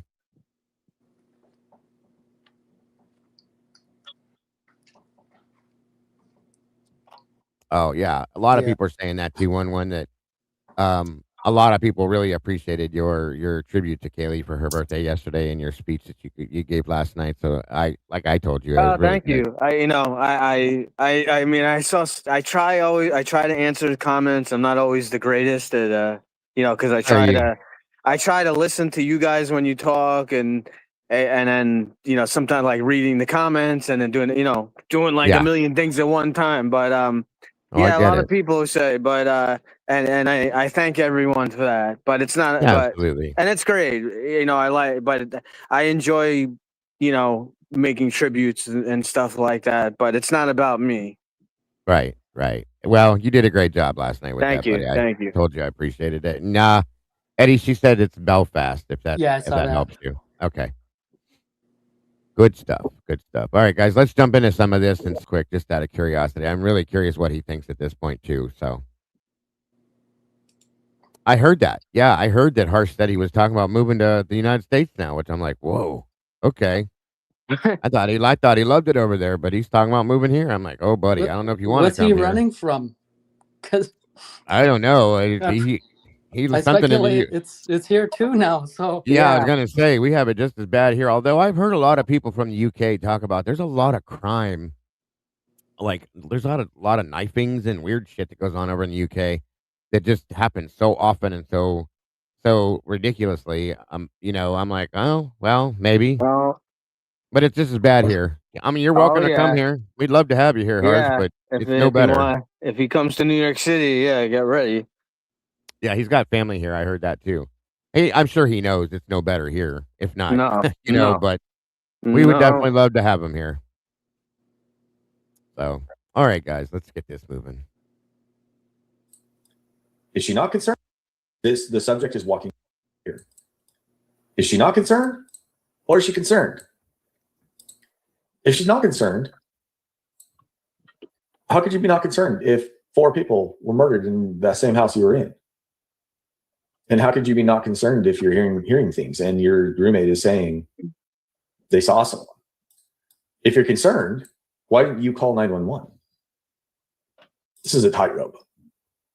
Would you, if you heard noises in another room, which sounded like someone may have fallen into a table, and you saw sparks or sparkles underneath your door, and it was at around 4 a.m., and you were concerned enough to call them all, but none of them answered, would that encourage you to simply think they just went to bed? Because that's what the subject is saying. Okay. Well, thank you, Kathleen. I love you too, dear. I do. All of you guys. I really do. Every one of you guys. I appreciate you very much. So thank you for that, hon. Okay, what happened after that? Great question here by the sergeant. And look at this statement. It's a beautiful thing what a powerful question can do. And Dylan called me. She said she thinks she saw someone. And I didn't know like really what to think of it. Because sometimes we think we hear things a lot in the house. But it's usually just Ethan walking around. But she came, I told her to come to my room and she could sleep with me and we could lock the door and just stay in there just in case if there was anything. And that's all I know. I fell back asleep. Okay. So I'm going to stop this real quick and make another statement real fast. Thank you, Tammy. God bless, hon. You guys are amazing. I love you guys so much. Just so you guys know, little plug here. Again, you guys are all familiar with the verdict room we do every Saturday night, 6 p.m. Eastern Standard Time. I forgot to do this earlier. That's why I'm doing it now. We will be having Audrey back from Glitch DNA to discuss some of the new findings that we found in the case. She'll be joining us this Saturday, 6 p.m. I'm looking forward to that. And then I think it's on the 20th. That would be the following Saturday, I think. Or if not, the following after that. The 20th on the verdict room, myself, Miss Logan, Mikey, and Kim are going to be joined from Mark B. If you guys are familiar with Mark B. Mark is the one that put that awesome video out that we ran the other night on the verdict room. Logan posted on her channel the audio video and all that kind of stuff. So Mark's going to be joining us on the 20th. And so we have a full schedule coming for the verdict room for the next month or two, guys. I'm just letting you know. This week, Glitch DNA is going to be joining us, Miss Audrey. We're going to be breaking some stuff down there. And then the 20th, we'll have Mark B joining us. So I'm looking forward to all of these things. So please make sure you're joining us for the verdict room every Saturday, 6 p.m. Eastern Standard Time. Myself, Kim from Typically Unique, Logan from Bronx Tales, Mikey from The Last 24, and myself all together, putting out our final feelings of the week and dropping that gavel every Saturday night, guys. I'm looking forward to having you guys all there. So thank you very much for letting me stop that. I just wanted to remind you guys. I forgot I was going to do it earlier on, and I completely forgot. So my apologies.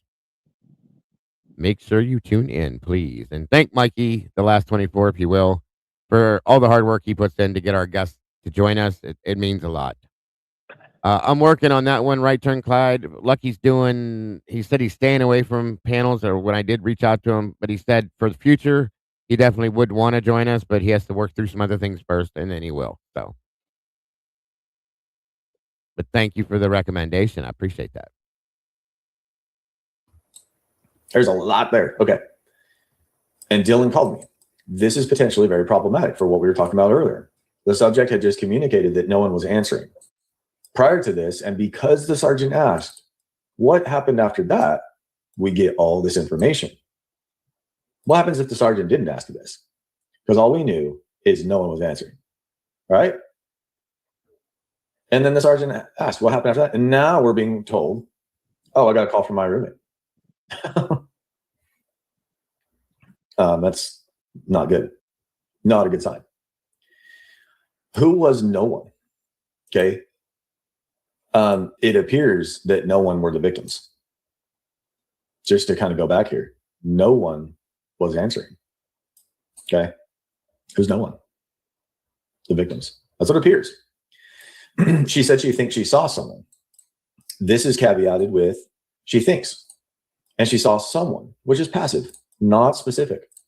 Not an intruder, not a man with a weapon, not a bad guy in our house. Simply someone. Where? where did she see this person? Where was this person? The subject can't explain that. Was this someone outside? Inside? We don't know. Earlier, the subject said she thought everyone went to bed. Now we're being confronted with the fact that Dylan called her, and also that Dylan saw someone. Going back to the concerned versus not concerned, the subject has even more of a problem. Okay, even more of a problem now that Dylan is saying she saw someone. I guess I jumped the gun here when I said that before. Oops. So this passive language makes sense, in a sense. It makes sense in a sense, because she can't say, Dylan saw a scary guy with a gun. Okay?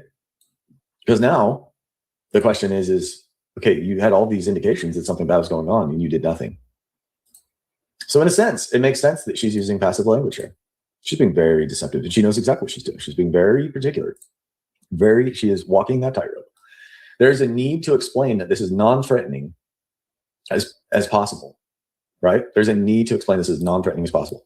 I didn't know really what to think of it. The sergeant is being confronted with the fact that the subject was alarmed enough to call all of her roommates. She heard a sound and saw a firework. And now Dylan is saying she saw someone. And and if we are interpreting, which we should not do, Dylan is scared enough to go down and sleep with the subject. The subject then explains why she didn't know, really what to think of it. So she preempts a question. Why did you not think much of it? She explains, because sometimes we think we hear things a lot in this house. Sometimes is passive. What are we getting wrong about this? Why should we keep looking at it? Well, look, anytime you have experts in the national security arena either disappearing or in some cases dying in prematurely and not necessarily a natural way, we have to look at this very closely. We can go back even to the 1940s during the Manhattan Project, when we knew Russia was trying to target a lot of our scientists and try to learn some of our atomic secrets. This is nothing new. What is new, though, is that we have these scientists, these engineers, and senior military officials that are completely unaccounted for. Some of these individuals had very high security clearances, top secret SCI security clearances. Anytime that would happen in any other country. Okay, so my mouse doesn't want to work today. Sorry about that. Jesus. Hold on. Sorry about that. Why did that jump like that? 1 minute. The bomb toy. Give me a minute. Give me a minute. You guys hear me okay? Yep. Yeah, surprisingly, that I haven't lost the ability to hear after bomb toy dropped out. She just came back in too.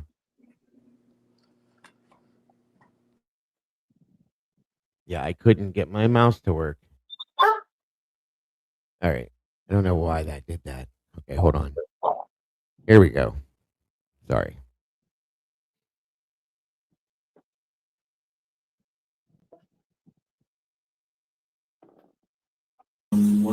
Yeah.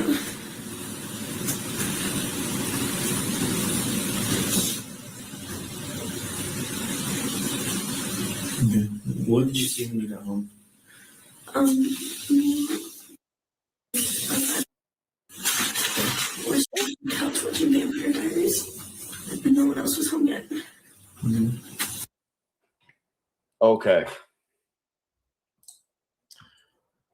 All right. Let me get over to. Here we go. Okay. Part 2. And this is at 11 minutes, 20 seconds in the interview. So you walked home. All right, that was my fault because I clicked on the wrong part 2. It was a little synopsis he had done, so my apologies, you guys. Maybe around 1-ish. Yeah. Okay, what did you see? Dago, were you guys able to hear that video playing? I'm sorry? I couldn't hear anything. I might have to drop out and come back. Yeah, we can hear it. Go ahead, I'll pull you back up. By the investigator. It would be preferable to ask what happened rather than limiting it to what her eyes saw. But it's a fair question, okay? Me, Dylan, and Lakeland were sitting on the couch watching Vampire Diaries and no one else was home yet. Now, we're going to assume this is Dylan and Lakeland here. This is not in the video, but this is on the transcript that I was given. Okay, so just a caveat there. But this sentence right here is a wild one. And I am hoping that I can articulate this in my analysis the way that I am seeing this. Okay, so. Yeah, stay tuned for this part and pay attention. This is quite interesting what he pulls out of this. Try to hang with me here. This is a lot here in just this one sentence, believe it or not. So, indicate sensitivity, a pause, indicating the question itself is sensitive. What's the question? What did you see when you got home? Okay, pretty dang good question. All right. We are introduced to Dylan and Lakeland here. Again, we talked about that. We're assuming it, so it's going to be in red. We are not told their relation to the subject. Okay, a complete social introduction would be something like, my roommate, Dylan, my friend Dylan, and my friend Lakeland, or my friend roommate, or my roommate Lakeland, or my roommate Dylan and her friend Lakeland. Instead, we are introduced to simply Dylan and Lakeland. This indicates psychological distancing, okay? When we see incomplete social introduction, when we see an incomplete social introduction for the deceased, we understand that as disrespect, especially with the deceased. We understand it as disrespect, period.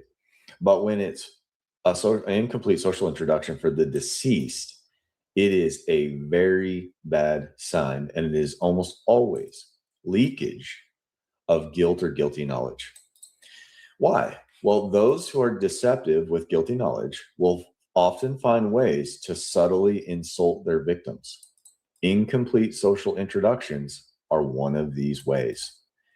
So we talked about that with in part one.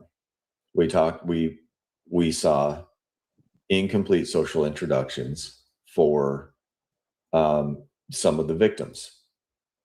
All of the victims that were mentioned, not all of the victims have been mentioned yet, okay? They've not been introduced to the statement. But given that these two people, Dylan and Lakeland, are alive and were at the house at the night of the Idaho 4 murders, we really need to understand why this psychological distancing between the subject and these two people is present in this statement. This appears to be very important. So there are a few different. So here we go with the distancing I was talking about once again.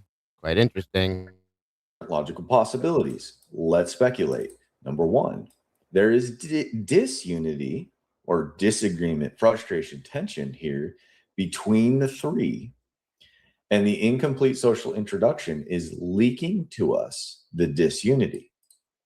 Here is why this is not the case. I don't believe this is the case. The order of me, Dylan, and Lakeland denotes closeness. If there was any kind of friction, we would not see this closeness, this unity. Instead, we would see something like, I was with Dylan and Lakeland watching Vampire Diaries with, okay, separates I and Dylan and Lakeland, okay? With is an indication of distance.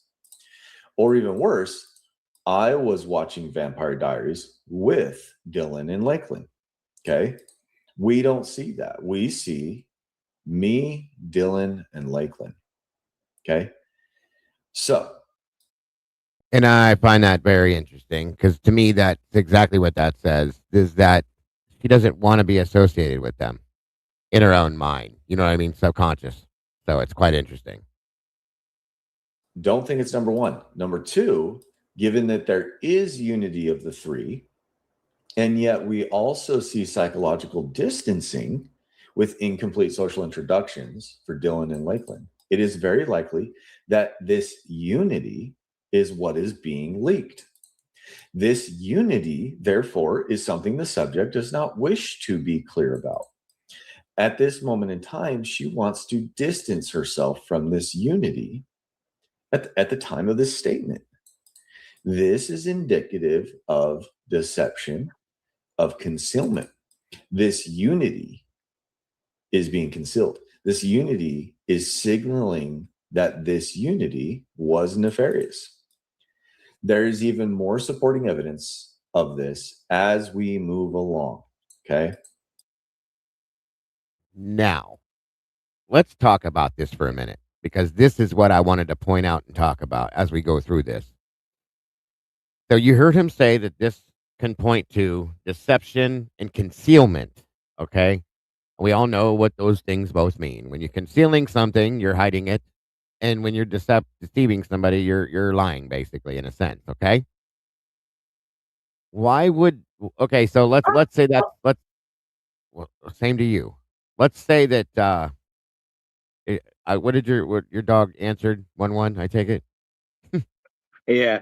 Yeah. Well, he must agree or disagree with me either way. Yeah, I think he agrees. There you go. There you go. So my point with this is she hiding the fact that she was there with them because she wasn't? Or is she like trying to like separate herself from them, or is it both possibly? Okay. That's what I'm gathering from this, and that's what it makes me think of immediately. That maybe she wasn't there with them watching Vampire Diaries, possibility, at least at that point. And she's lying about it. Because remember what we heard from Kennedy about the whole walk home, her, Dylan, and all these other people that were walking home, so on and so forth. I gotta wonder if Dylan went home by herself at that point in time, and Bethany stayed somewhere, went somewhere else and stayed there for a while, and then came home later on, or at all. I'm curious, is all I'm saying. That whole Kennedy Fitzgerald interview really got me like thrown to the side for a minute because of the complete absolute difference from what we were told from these two themselves. But I just want to point that out and it make you guys wonder, or basically tell you what it does to me. It makes me think about certain other things we were told. Deception and concealment are two bad words to put into an interview. I'll just tell you right there. So it's interesting to me, very interesting to me that he pulled this out of that. So just pointing it out and something for you guys to think about. I have questions for Lakeland as well, Mountain Man. I have a lot of questions for Lakeland. I would love to hear him do Lakeland's interview, and I know he's going to. I just don't know when, and I can't wait till he does it because I'm real curious to see what he thinks. Maybe Dylan told us a reverse story. Maybe she left earlier with the group and returned home that night. I mean, it could be, Senor. That's a good point, bro. Very good point. Becca, good to see you, dear. Thank you for being here. 11 other habits as well. Thank you for being here. I think I said hi to you, but hello again. But anyway, keep those thoughts in your mind as we go forward with this. It's just something to stew on a little bit. As we move along, we are going to see this, all right? But this is really important. Sitting on the couch is unnecessary information, okay? Me, Dylan, and Lakeland were watching Vampire Diaries. This is not what she said. The sitting on the couch was sensitive. This sitting indicates tension. It's body posture. Okay. Statement analysis. When we see body posture, it indicates tension. So some examples. Me and my wife were sitting on the couch talking. We were waiting for our teenager to come home. It was late at night. So why do we see the sitting? The tension is from the tension of the safety of our child. The sitting was not comfortable here. Okay. Even though it sounds like it. Me and my wife sat on the couch and talked. Another good point, Senor says, or the separation possibly being her inserting her in a group that was at the house when in reality she wasn't. Yes, sir. Yes, sir. Very good point. Blue Orchid, welcome. Thank you for joining us today. Good point, Senor. Thank you for that, bro. This was likely a tense conversation. Okay. So there's some examples. Back to the statement. It is very rare where people are watching a show standing up. We sit down on the couch and watch shows. We don't need to explain the sitting, okay? The subject's brain marked the sitting because this was not normal sitting. There is even more here to corroborate the tension, and we may complete the full picture. No one else was home yet. This unity is being concealed, the tension and sitting, and no one was home yet.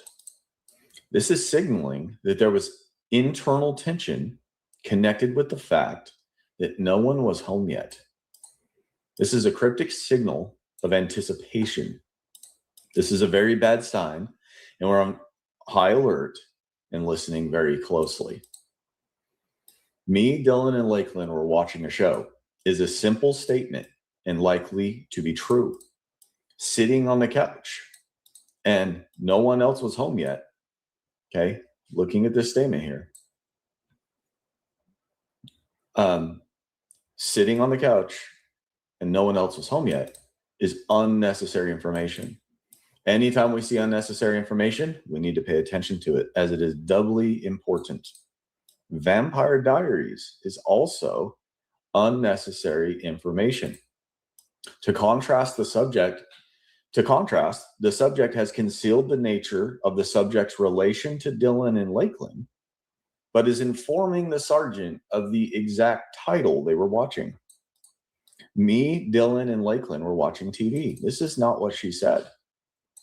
Vampire Diaries is very specific. The specificity further underscores the internal tension, okay? The psychological tension. She remembers exactly what they were watching. This reminds me of a recent statement from Brandon Risner. The officer was looking for missing Aaron Davis, Brandon's best friend. And Brandon detailed not only had they been drinking the night before, they were drinking wine. And not only wine, but red wine. And not only red wine, but the red wine.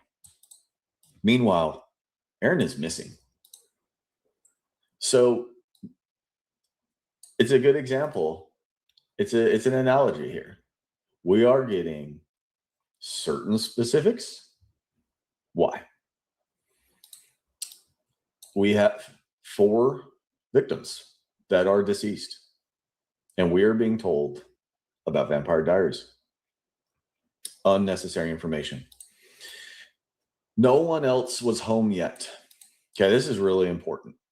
Another piece to this is that we are told who wasn't home. Okay, no one else. This is negation. What we're told in the negative. Negation, things said in the negative, in an open statement, are flagged for sensitivity. Remember, the subject was asked for what she saw, not what she didn't see. Did the subject check each room when she got home? She is not telling us this. She is simply stating that no one else was home yet. This may indicate the subject was preempting a question here from the investigator. Had the subject said, I think no one else was home at the time, that may ease the mind of some concerns. But that is not what she said. There does appear to be some force here. Persuasion has a need to persuade. The force of this, combined with the potential preempting of the investigator's question, was there anyone else there? Brings concerns to mind. Who else was there? Had anyone else in the household already come home? Zooming out, the question from the investigator was, what did you see when you got home? The answer is not what she saw when she got home. The fact that she is not directly answering the question further indicates that the question itself is very sensitive to the subject, further supporting the analysis above. She is not telling us what she saw. She is not describing to us, I walked in, I saw this person was here, they said blank, I said blank. She jumped right into them sitting on the couch with internal tension, anticipating that no one else was home yet. Let's go back and look at it. Okay, what did you see when you got home?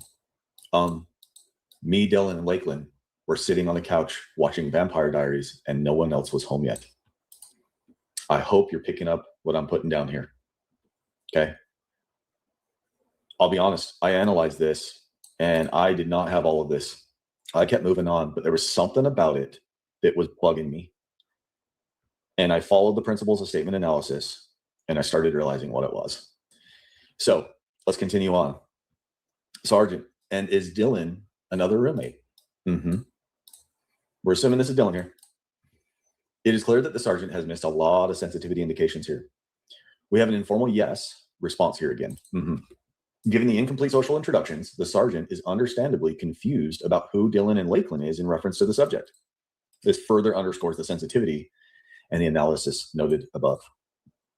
Sergeant, I'm moving on, ain't I? Here, let's go back to our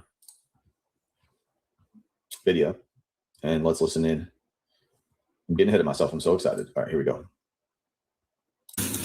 And is another roommate or what's last name? She's a veteran. Oh, okay. And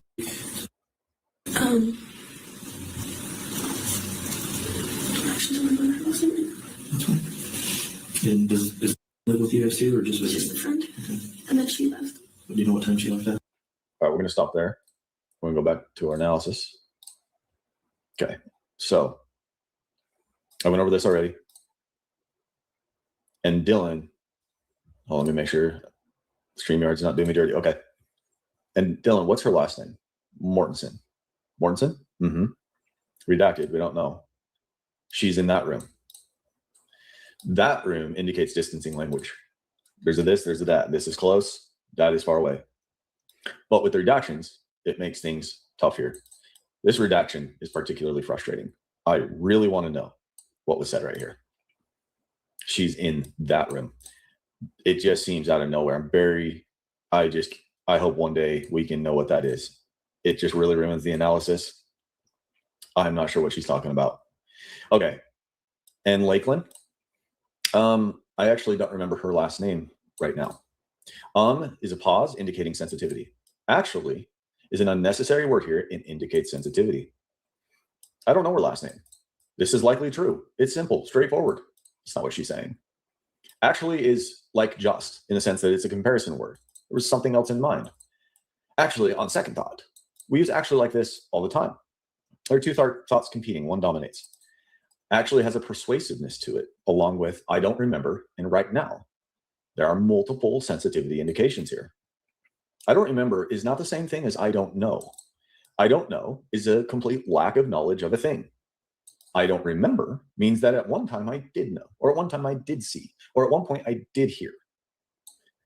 Okay, right now. What about right now is sensitive to the subject, right? What about right now makes it so that she can't remember this person's name?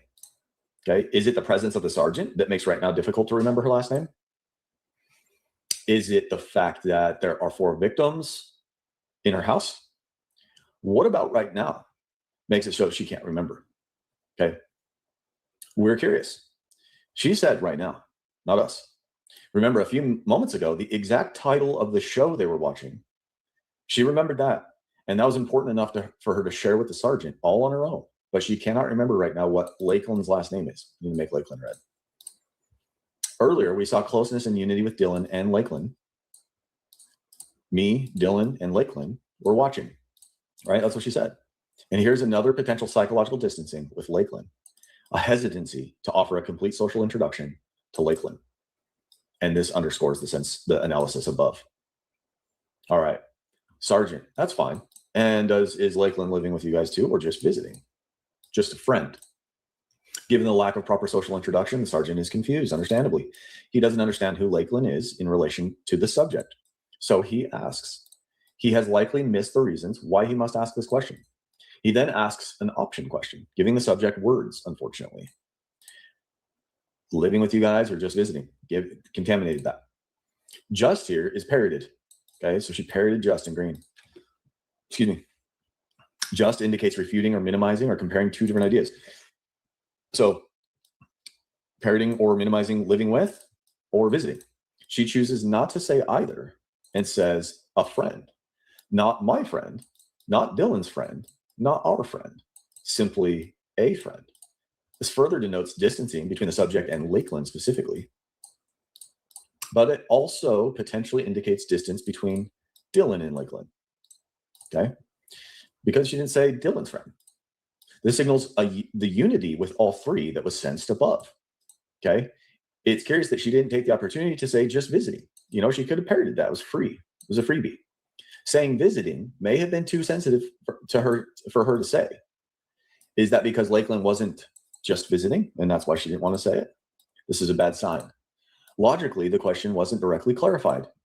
A friend could be living there at the house. Two things can be true. The question itself appears to be sensitive to the subject.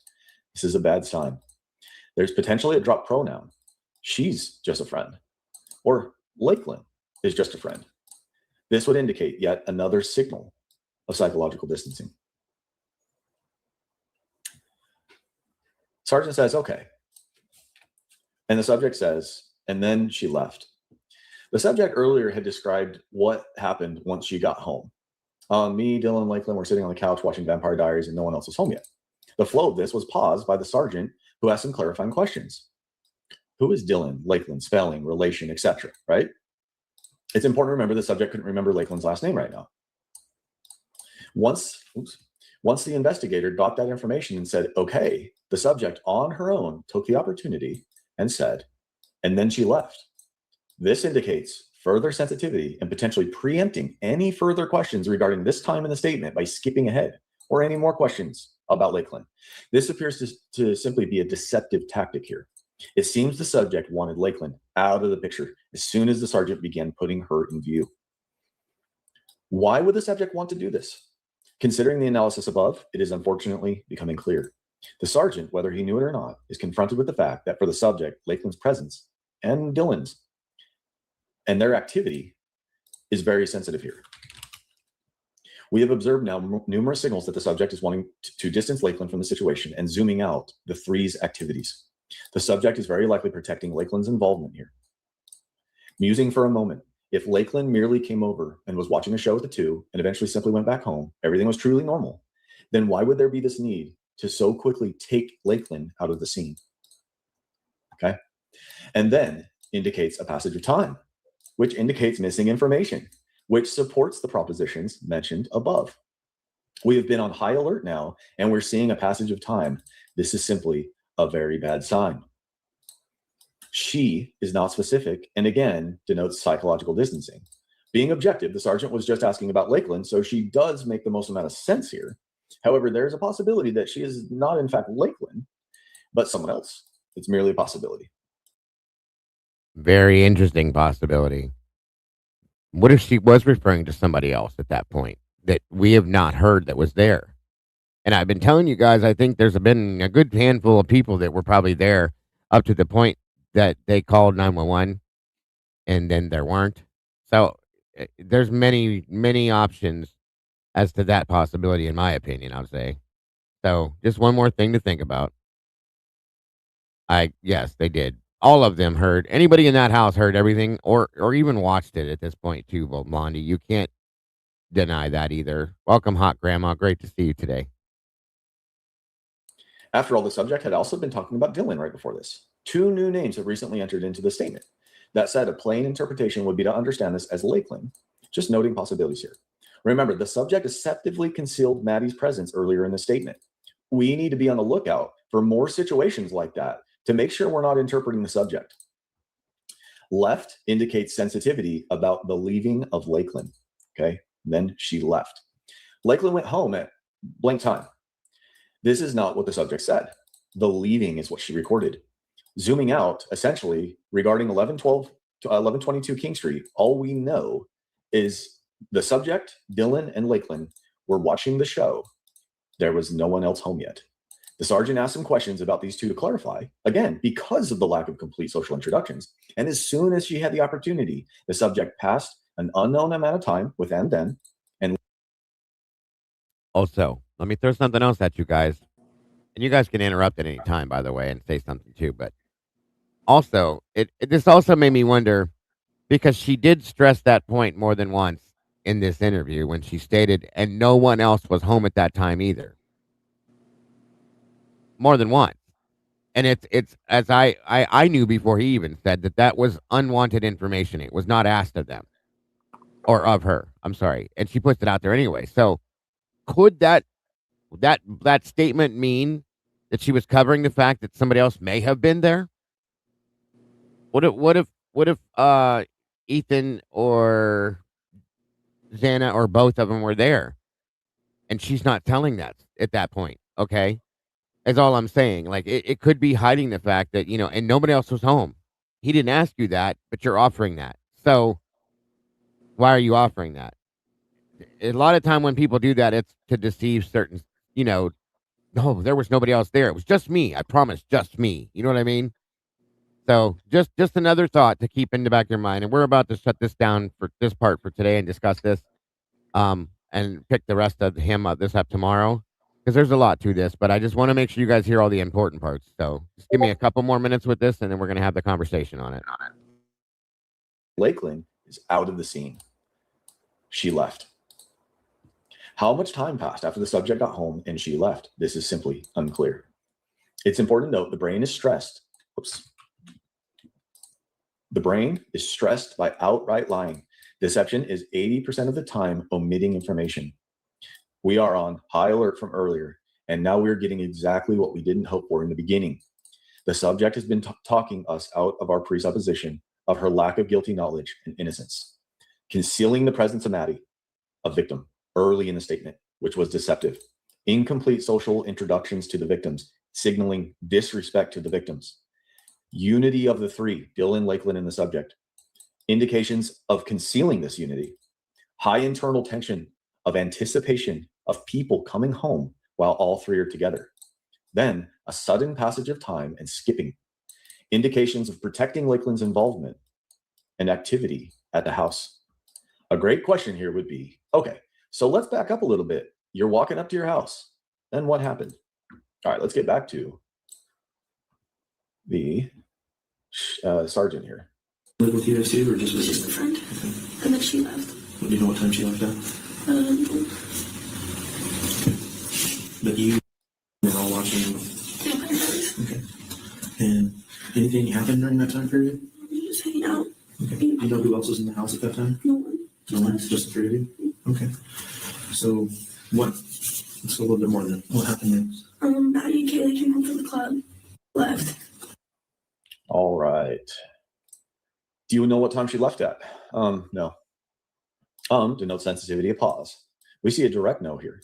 This is not a This is the first time we've been confronted with a direct no so far in the statement. Okay, you guys haven't done it yet, please make sure to subscribe to our other channel, Cafe Conspiracy. I promise you won't be disappointed. Please subscribe. So much fun stuff and interesting stuff to talk about over there, and I hope to have you all there with us when we do it. Thank you, SRB. Please make sure to subscribe, guys. Are 12 minutes and 43 seconds in. Well, close to that. She apparently wanted that no to be clear. To be fair, we have not had an informal, in the interview either. We have been confronted with a number of informal yeses. So we don't have context in that sense. We aren't given even a possible time, a time range, and no apparent attempt to think through the night, recall any texts or phone calls or anything. Yes, Tony, this conversation and many of her conversations are very, very, very childlike, very immature. It's obvious to me that, and it isn't a bad thing. It doesn't make her a bad person, but she was babied her whole life, in my opinion. And my wife threw her psychological analysis on this and said to me, she seems like she was a very, very spoiled child, got everything she always wanted, and always ran to daddy and mommy when things didn't go her way, which, okay, I agree with that. That's exactly, and the way she does the interviews and how she's acts scared and all that kind of stuff. Yeah, she's very, very, very immature in her statements. The words she uses, very immature. So, just another thought. Good call, Tony. Anything else to reference this part, this timeline that the sergeant's trying to understand? We also, again, don't know how the leaving occurred. Where was she when where was the subject? A little bit more, and we're doing. How does she know that Lakeland left? Did she watch her? What was said in her leaving? We simply aren't given any details of the leaving. Again, this underscores the sensitivity here. That said, the question here is again, you're walking up to your house. What happened? Would have been a great question. Earlier in this interview, the sergeant was respectfully stubborn about finding out more about Bethany's whereabouts with Yessie. We're going to hope that he's as stubborn about finding out more about the current scene. And we're listening to the subject very, very carefully. Okay, but you, Dylan, Lakeland, were all watching. She answers, Vampire Diaries. Vampire Diaries and nothing else offered. No other description of their activities, no other information given. Granted, it's a poor question. She answered it, so it is what it is. However, we note that she offers nothing else, supporting the internal tension and sensitivity to what the sergeant is trying to find out. Okay, we got to ask, is the subject forthcoming with information? Are they trying to facilitate information? Are they being helpful? Sergeant, okay, and did anything happen during that time period? Nuh-uh. I think she says we were just hanging out. Analysis. Did anything happen is a poor type of yes or no question. It's impossible that nothing happened at this time. It's impossible that nothing happens, period. Logically, even if they sat still in the dark for hours and didn't move, they were doing something. This is why this question should never be asked. Further, why the sergeant chose to ask a yes or no question, such as this here, underscores the fact that the sergeant is not understanding what is being communicated by the subject. The sergeant apparently has instead interpreted what the subject has been saying. The subject deception has been effective, it seems. Nuh-uh. We now have an informal no for the first time in the statement. However, the nuh-uh was not strong enough for the subject. This needed reinforcement, as seen by we were just hanging out. Okay, I'm pretty sure she says we were. But we're going to focus on what we do know. Zooming out, nuh-uh means that we are being confronted with the idea that anything didn't happen. Okay, he's asking, did anything happen? Nuh-uh. It is not clear whether she said we were or not, so noting the possibility and moving on. Just indicates persuasion here regarding hanging out, further indicating the sensitivity and internal tension surrounding this point at the statement. Okay, this point in time at 1112 King Street. Just is either refuting anything happening or minimizing anything happening. Okay, there's force here, just hanging out, which again, the need to persuade here is what is concerning at this point in the statement. It is very clear from a logical standpoint and from an analysis standpoint that anything but nothing is happening at this point in the statement, at this point in time on 1122 King Street. We also have a very important change in language here that cannot be missed, okay? The subject has communicated only that they were watching Vampire Diaries. Now, they were just hanging out, not just watching Vampire Diaries. Earlier, she was very specific. Me, Dylan, and Lakeland were sitting on the couch watching Vampire Diaries. Okay, and now they were just hanging out. So the question here is, what is it in the subject's mind that they weren't doing? Asked another way, if the subject said they were not just hanging out, then what exactly would they be doing? Okay, this is what's sensitive here. Hanging out is passive and unspecific, underscoring the sensitivity here and alerting us to deception. Okay. All right. And that will do it for that part of it today as we discuss this now. So very interesting stuff. I'm sure everybody follows it very well. Gentlemen and lady, any thoughts thus far? Oh, Eddie's got to come out and come back in. You too, Sylvia. Welcome, dear. Wonderful to have you here. I appreciate you very much. Any thoughts on, well, I'll wait till Eddie pops back in. Can you still hear me, Tomboy and One? Yes. Can you hear me, Eddie? Yes, I can hear you now. Okay. All right. Good stuff. I figured that's what it was. So at that point now, this is kind of just centered in on, I'm going to take this in sections. That's why we're doing pieces of it like this. But now we know that this portion is kind of important because this is the point where we were told that Dylan, Bethany, and Lakeland were hanging out watching Vampire Diaries. And based on the things that Travis has pulled out of this, there's a lot of deception going on here and concealment per se, so on and so forth. So, lady and gentlemen, any thoughts so far with this from anything you think? Thank you, SRB, with what we've heard. Yes. Go for it. You all always hear me talking about the two truths. Yeah. I won't break that down right now because there's not time, but for those of you that have, okay, so it's really apparent that Bethany was not there. It seems like she has received the script from some other authority figure player at an earlier time. knowing that there's going to be a time when you have to relay this script to a different player, another authority figure, Sergeant Blaker, as it turns out, and she's doing her best to tell this script that Blaker is ready to receive because he knows the game too. It's just that Bethany is not as good of an actor as Dylan is, and she's very uncomfortable. Right. But no matter what, she will, if asked, the official is that she's going to stand by this story. That's the official truth. Yeah. If you will. But it's very apparent that like if you were the fly on the wall that night, that early morning in that house, that wouldn't have been what you saw. There would have been a different truth. That's where I'm at. I agree. And I'm not saying Bethany wasn't there at all that night, guys. What I'm saying is this kind of points to the possibility that Bethany wasn't there at that point, as we talked about earlier, which is why this all plays into hand with what we're talking about today.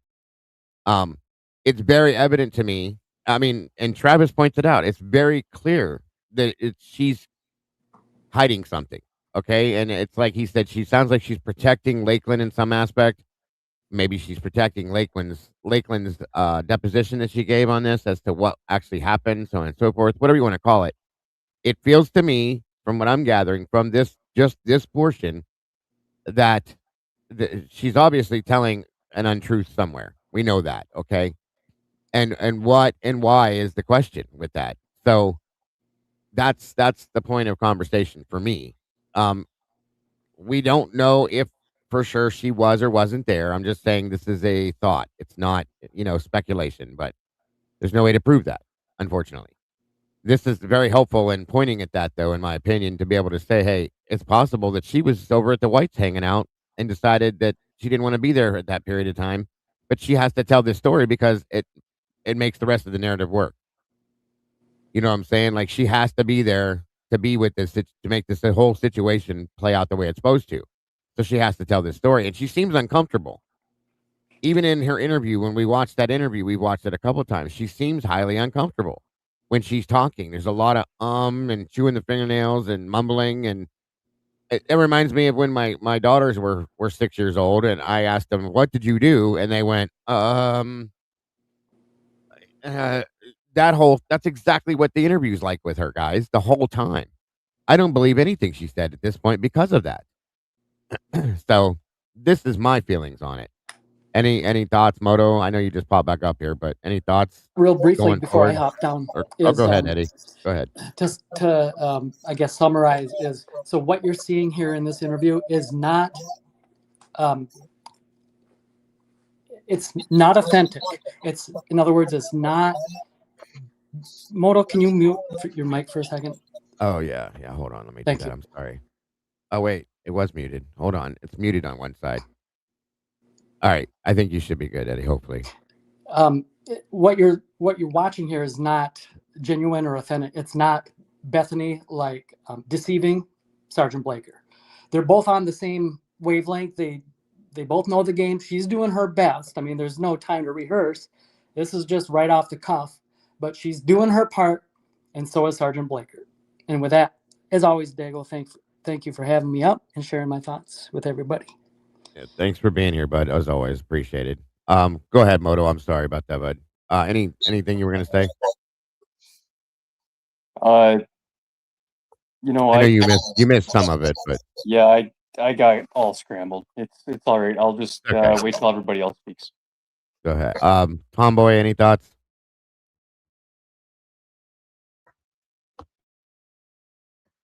Fucking mute button won't undo.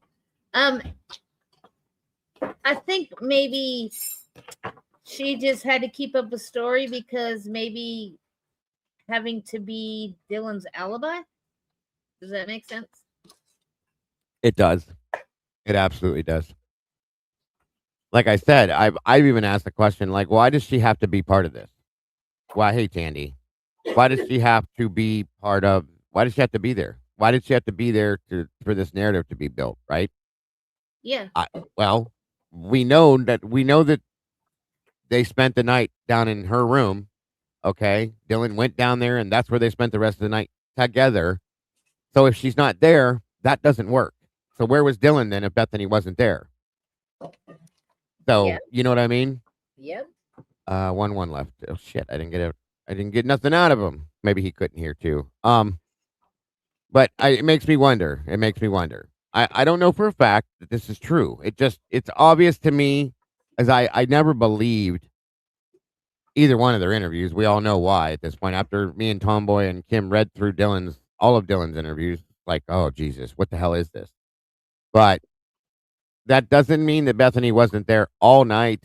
Okay, some people think she was not there at all.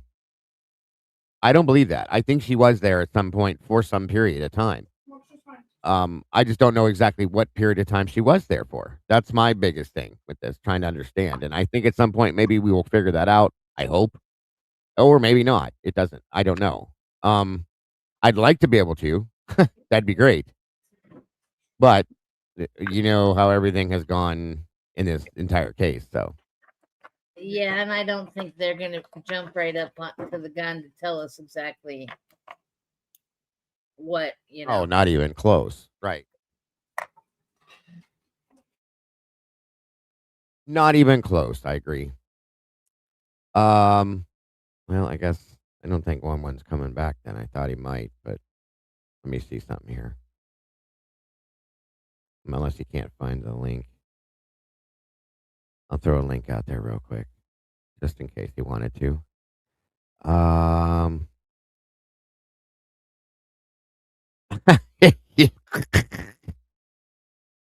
Do you think, Lucy, when Hitler said he didn't want to start off with an untruth, he was trolling everyone?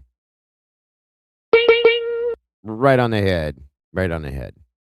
Listen, and I know that not everybody in here feels the same way, has the same thoughts about everything, guy, and that's fine. I fully respect everybody's thoughts and feelings, okay? We're going to disagree on different things. That's normal. It's okay. There she is, the beautiful Miss Bianca jumping in with us. Hey, dear. Good to see you. Thank you for being here, hon. So, yeah, everybody's going to have different feelings and thoughts, and that's fine. At the end of this, once again, the main point is to come together to try to find an answer to what is going on and to come to justice. That's truly all. So, let me see. Any last thoughts or anything for you, Moto? Did you come to anything yet? Yeah, I mean, this we've been talking about for the last 3.5 years. Everything is an untruth or an unknown. Again, I'm going to say it. Are we ever going to recognize the truth if we do hear it? Probably not. Right. That's a problem. And you know what? How will we ever know, Moto? How will we ever know? Well, the only way we are ever going to have a slight inkling of what possibly could have happened is, if Bryan ever decides to speak. Now, hopefully, in the next 6 months or so, maybe we'll get to hear that. But until then, it's just going to be an echo chamber. Same thoughts, same debates. The bar is not really going to move until somebody that's involved with the case decides to make a move. Right. And here's the problem now, though, with everything we've seen happen over I'll say the past 2 months, maybe 3 months. Okay. All these people that have come forward and the things that have been said, I still go back to JJ telling me what he told me that day and making my gears turn. How will we really know if somebody were to come forward as a whistleblower? How do we really know if that's the truth? Even as much as we want it to be, if it goes, the direction we want it to, how do we really know? That's always going to be in the back of my mind no matter what now. So there's going to have to be like viable proof with a lot of these things to tell us this is what it was, and here's how we know that. And that's unfortunate, but that's just how this is going to have to be in this case. And the only way to sort of, establish some sort of baseline for what the truth actually is, I mean, they're going to have to back that up with evidence. Yes. Now, how can we trust whatever evidence we're presented? Right. Going through everything that we've gone through. We're never going to trust anything that they show us because they clearly lied this entire time. Yes, sir. It almost makes me wonder, Moto, if that was by design the whole time. Truly and honestly. If this is their idea of justice or rendition of justice, then what justice is being served? None. There won't be. And there wasn't meant to be. That's the whole thing. You gotta wonder if this entire thing, all of it, even whatever comes from down the road, is all by design. If that's their rendition of justice, then those families, they played them for fools for the whole world to see. It's sad, isn't it? Very sad. Well, and that's what my next statement was going to be. I heard everything. Says, then what's the point? That's the problem right there. Okay, we all know this. Okay, we all know that this is a problem. But what's the point? Is it's not okay. It's not okay, no matter what the outcome is. So, all of you guys could walk away and decide that I just don't want to do this anymore. I understand. It's been a lot. It's 4 years almost, you guys, of nothing but absolute bullshit. But I can't walk away from this because at some point I feel like there's going to be a slot that I'm going to get to jump into, and it'll give me that answer, and I'll be able to put that out there, or somebody's going to come forward and they'll actually point to the truth on this, the real truth, or it'll get solved in some aspect that way. But I can't walk away from it until then, because the more we talk about it, okay, just like with what happened with me, for fat's sake, Viviana got upset and didn't like what I said. So in turn, she's trying to cause problems, so on and so forth. There's going to be many other people. If we just stop doing what we're doing and let it be, they'll continue to run the narrative the way they've been running it, and even stronger and worse. And then at that point, there's no chance, no choice, no cause, no anything that there will be any justice. So I can't give up on that. I won't. I just refuse to. So this is a sad, sorry situation. Like I said, even if it came down to Bryan did do it, it's not even that anymore, guys. It hasn't been for a long time. It's the way this was done, and the fact that they could do this to anybody, guys, any one of us. I don't care. I told you before, I don't care if Bryan did it or didn't do it. That doesn't even matter to me anymore. It's just the sheer it's the disgusting way that a government is treating its people. Right. Yeah, absolutely. Absolutely.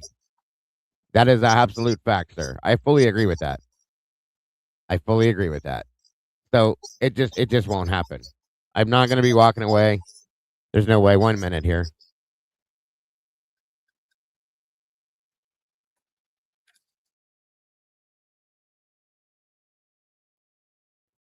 There's my email for somebody just asked for it. My apologies. Even victims' families can't access certain evidence until the right. Of course, I understand. And there's my email for whoever wanted it, which is crazy. I agree with you, Lucy. It's insane. It shouldn't be that way at all. But we just have to take what they give us and hope that we'll be able to pull something out of it. So at this point, after watching Travis today, so on and so forth, and watching what we watched with Pov's video, by the way, make sure you guys, if you have not yet, for those of you that support and that can agree with him, I know some people won't, make sure you subscribe to Jay Embry or Pavarotti's channel. Show some support over there if you can. He does great things, in my opinion. Like I said, I don't always agree with every single thing he puts out, but lately he's been doing some interesting things, and he has been for a while, in my opinion. I do like a lot of the stuff he puts out.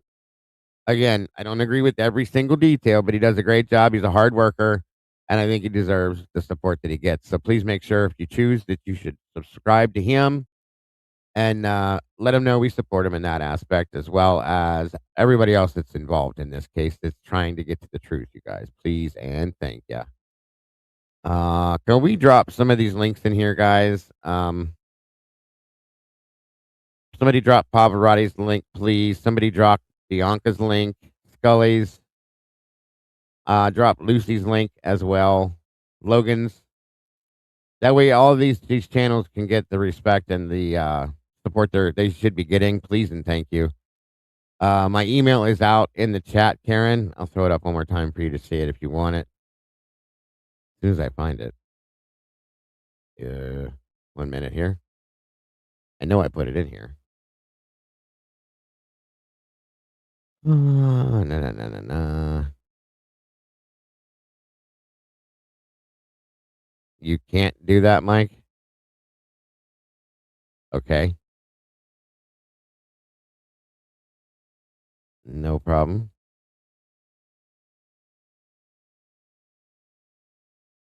Let me see what I can do.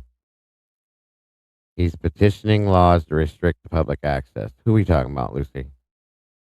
Oh, instead of Steve advocating for the state to not be able to keep the details from the victims.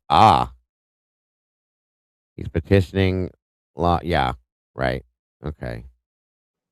Yeah, I never understood that. I mean, I thought Steve was supposed to be like he was supposed to be anti-government. He was supposed to be for the people, this, that, and the other thing. But yeah, he's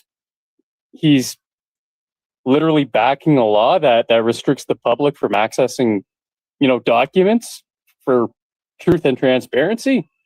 Not the channel, but no, you're absolutely correct. You're absolutely correct, which is a complete joke based on the things they say. It makes no sense. No problem, Mike. I saw what you said, buddy. I didn't understand what you were saying at first. Just drive. Don't worry about doing that. It's just like the entire legal system in this case. Everybody in it is it's so hypocritical. It's disgusting. It's annoying. Yeah. It's hard to listen to, and like I'm starting to get sick of it. Honestly, I agree. The hypocrisy is real. No sorries, Mikey. You're good, bro. And this isn't the first. Obviously, this isn't the first case that's been like this. I was watching a documentary on Netflix just last night with my wife. There, it was called The Witness, and it was about. You ever seen that? Mm-hmm. Yeah, that's wild. It's the same things that happened in that are happening in this case, and how many other cases just like it has it happened in before? It's not getting any better. This entire book. The entire book is full of these cases, guys. It's nothing but, and there's so many more. Delphi, the Karen Reed case was going that way. Many other cases that are out there that we don't even know, guys, that have happened for years. Okay. There's so much of it happening that, if none of it, thank you, Miss Kiki. Thank you for being here, hon. If none of it was ever noticed. I mean, can you imagine, guys, if we had the access to things that we have right now back in like the 50s or the 60s? Oh my God. Just think about how many cases like this probably went down then. Okay. Tons and tons of them, I'm sure. How many people went to prison that got the death penalty, that sat in prison for their whole lives and lost their life that had nothing to do with a crime? Well, That's what makes it worse is, I mean, even with the things like the advent of social media, the advent of the growing technology and media itself, the amount of surveillance that's consumed on a daily basis, right? And it's not getting better. It's just the corruption is getting worse. It's more blatant. It's in your face. Maybe it was blatant before, but we couldn't see it. That kind of made me feel warm and fuzzy. But to tell you the honest truth, now seeing it firsthand and experiencing and watching families go through, watching innocent people go to jail, it's gross. It's sickening. It is, because we know that it's going on, and we can't just reach out and change it. Knowing that every place in this, essentially every country is a banana republic. Yeah. It's a good way to put it. It is. And I agree with you too. And he's right, you guys. Like, Lucy, what are you talking about? Stop it. You're distracting the shit out of me. So granted, it's been going on forever, I'm sure. Okay. We just didn't know about it. But it seems like even now with like Moto said, with the advent of social media and all these other things, it's almost like it gave them like full speed ahead to get worse with it. It's crazy. They don't seem to want to hide it or anything. They just do what they do. And I think that's because it's ingrained. We're raised to just deal with it and just accept it. It's the way we're brought up, the way we're raised, what we know. And that's why many people won't challenge it. You know, all these people, some of these people that are guilters, that were afraid to say, I don't believe that. That couldn't be. Well, why? Well, because the police said that's what it was, and so did the prosecutor. That means that it is what it is. No, it doesn't. There are so many people. I mean, if I could find an actual statistic, folks, it's very high. Of people that are doing this right now as we're sitting here talking and speaking on this, that are saying that they're guilty of a crime they never committed. It happens every day, all day long. What's scary is the fact that they're doing this in front of our face, and it's like, the fact that they're doing it in front of our face just shows them how much more power and control that they have over us. Like, I'm not trying to turn this into a conspiracy podcast. No, you're right, though. You're right. Don't worry about that. It's just, it's unbelievable. It is, and it's sickening. I get what you're at, where you're at with it. That's why I do this every day. That's why I'm disgusted with it, because you can't control it. We just know that is going to be the way it is, no matter what we say or do, unless we all stand up at the same time and say, stop, that's enough. And move forward and do something. But that's the problem is we don't stand up and we don't say stop, and they just keep on doing it. That's right. Because it's okay for them to do it, because there's no consequence. Right. And that's it. That's it right there. Because what would happen if we all stood up at the same time and we all said, that's enough, shut it down? That's what everybody's afraid of. Thompson was sitting right there, afraid. He didn't really look nervous. Hitler didn't look nervous.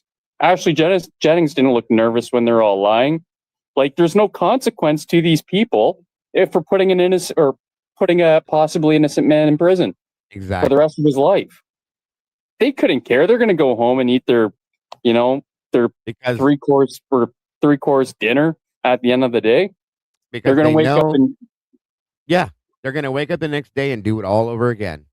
Yeah, and enjoy their expensive breakfasts and their drive their expensive cars and live in their quiet little town, because they know that nobody's going to do a damn thing about it. They know that there's no consequence for their actions. They know that there's no accountability that they have to hold for this.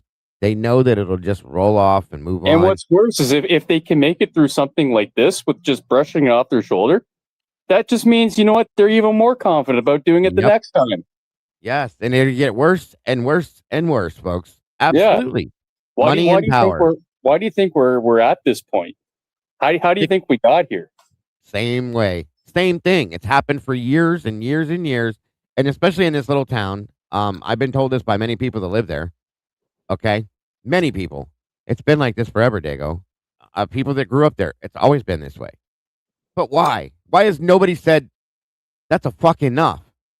Why can't you just live by the rules and do what everybody else does? Why is this just okay? Why did I send a letter to the fucking Department of Justice and saying all of this and saying, hey, there's a problem here. You guys need to be doing something and see this. And they didn't even, they probably threw it in the round filing cabinet or lit it on fire or both. Well, that's the problem. I mean, they're probably getting so many cases per day, or they're probably so jaded doing their jobs, pushing their paperwork, throwing it in the filing cabinet that it doesn't matter anymore. It's just one more piece of paper, even though it's somebody's life that they're holding in their hands, and they just toss it in the filing cabinet that they say next. It's not theirs. That's the problem. It's not theirs. It's not their life. It's not their loved one. They don't have to physically, mentally, or emotionally fucking deal with it, so it doesn't affect them. And I'm so sick of seeing people who, if it doesn't affect them, they don't give a shit. That can't be the way it is, folks. I've been saying for years that you can ask anybody that has followed me for longer than a day. We are all we have here, folks. We have to stand up for each other. We have to support each other. We are all we have. All people care about these days is where their paycheck comes from and who gives it to them and how much it's going to be. And don't get me wrong, that's an important part of life. I understand that. What about everything else that goes with our life, that's in our life, that matters to life, that keeps our lives moving forward, that supports that job that pays you that paycheck, that keeps us standing on our own 2 feet? None of that matters if it's not them. If it doesn't affect me, I don't give a fuck what it is. I don't care. It's not my problem. I can't believe that way. I never have, and I never will, which is why I will repeatedly come out here and have these stupid conversations and go on these dumbass rants that I do day after day after day after day until maybe one day something will lock in somewhere and holy shit, there it is. You never know. And if it does happen, thank God. And if it doesn't, then I guess I'll just keep on going till I can't speak another word. Well, I guess you can't say that you didn't try, right? That's all there is we can do, folks. All we can do is try and hope and pray in some aspects too, but that's it. I got to go again, Dago. Apparently I left the ketchup bottle out, so I better go fix that. No problem. I'm done anyway, buddy. But thank you, as always, for joining us. I appreciate you.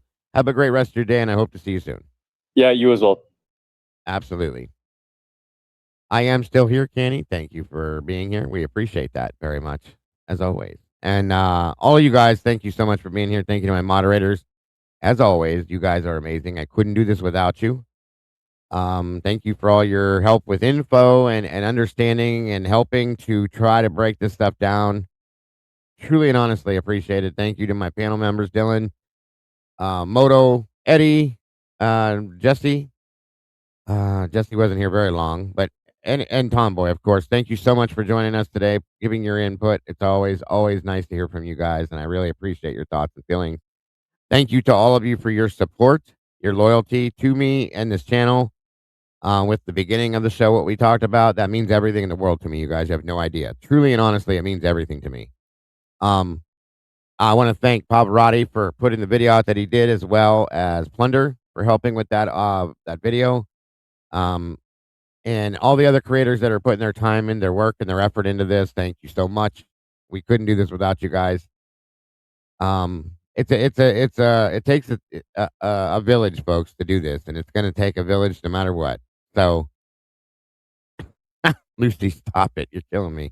So thank you all for being who you are, as always, you guys. Again, thank you to anybody that anybody new that has subscribed. Welcome to the channel. I appreciate you guys very much. In fact, let me look at something here before we get out of here to tell you guys. I know we are like 42 away from hitting 13,000 subscribers here, which I am beyond excited and grateful about. Let me see. I think we've actually gained more. 1 minute.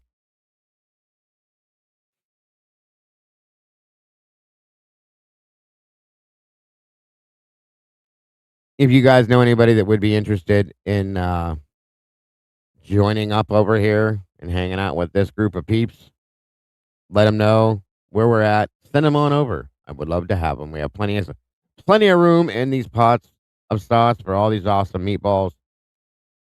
Let's see. We have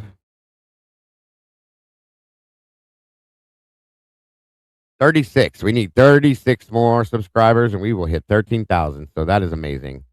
Truly and honestly amazing. So, guys, please make sure to subscribe if you want. We would love to have you. Please hit the like button. Please share it out. And please don't give up. That's all I ask. Thank you again for all your support, your love, and your loyalty to the channel, to myself, to this community, to all of these creators and all their channels, and everybody in this community. I do truly, honestly, and without a doubt, love you guys. So don't forget, folks, most importantly, to love yourselves and love each other. Again, we are all we have. And don't change nothing, because that's absolutely, truly what I love about you all, is who you are, the beautiful people. I will see you guys all very soon. Have an amazing rest of your night. Bye-bye, everybody.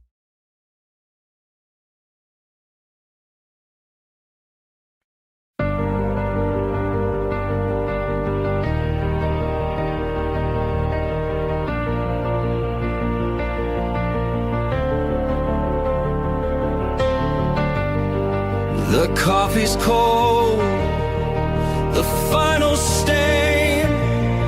We laid the map out in the pouring rain.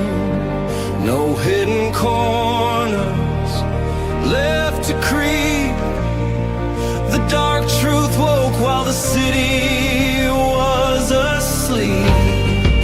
The evidence lines up straight and true, a perfect picture of what they chose to do. The quiet street erupts in flashing light, a reckoning delivered in the night. SWAT serves the warrant, loud and clear, the sound of justice, the only thing we hear at the TruCrime Cafe. We watch the suspect finally pay. The dark truth is backed and signed and sealed. The wound is closed, the name is finally healed. It's finally healed.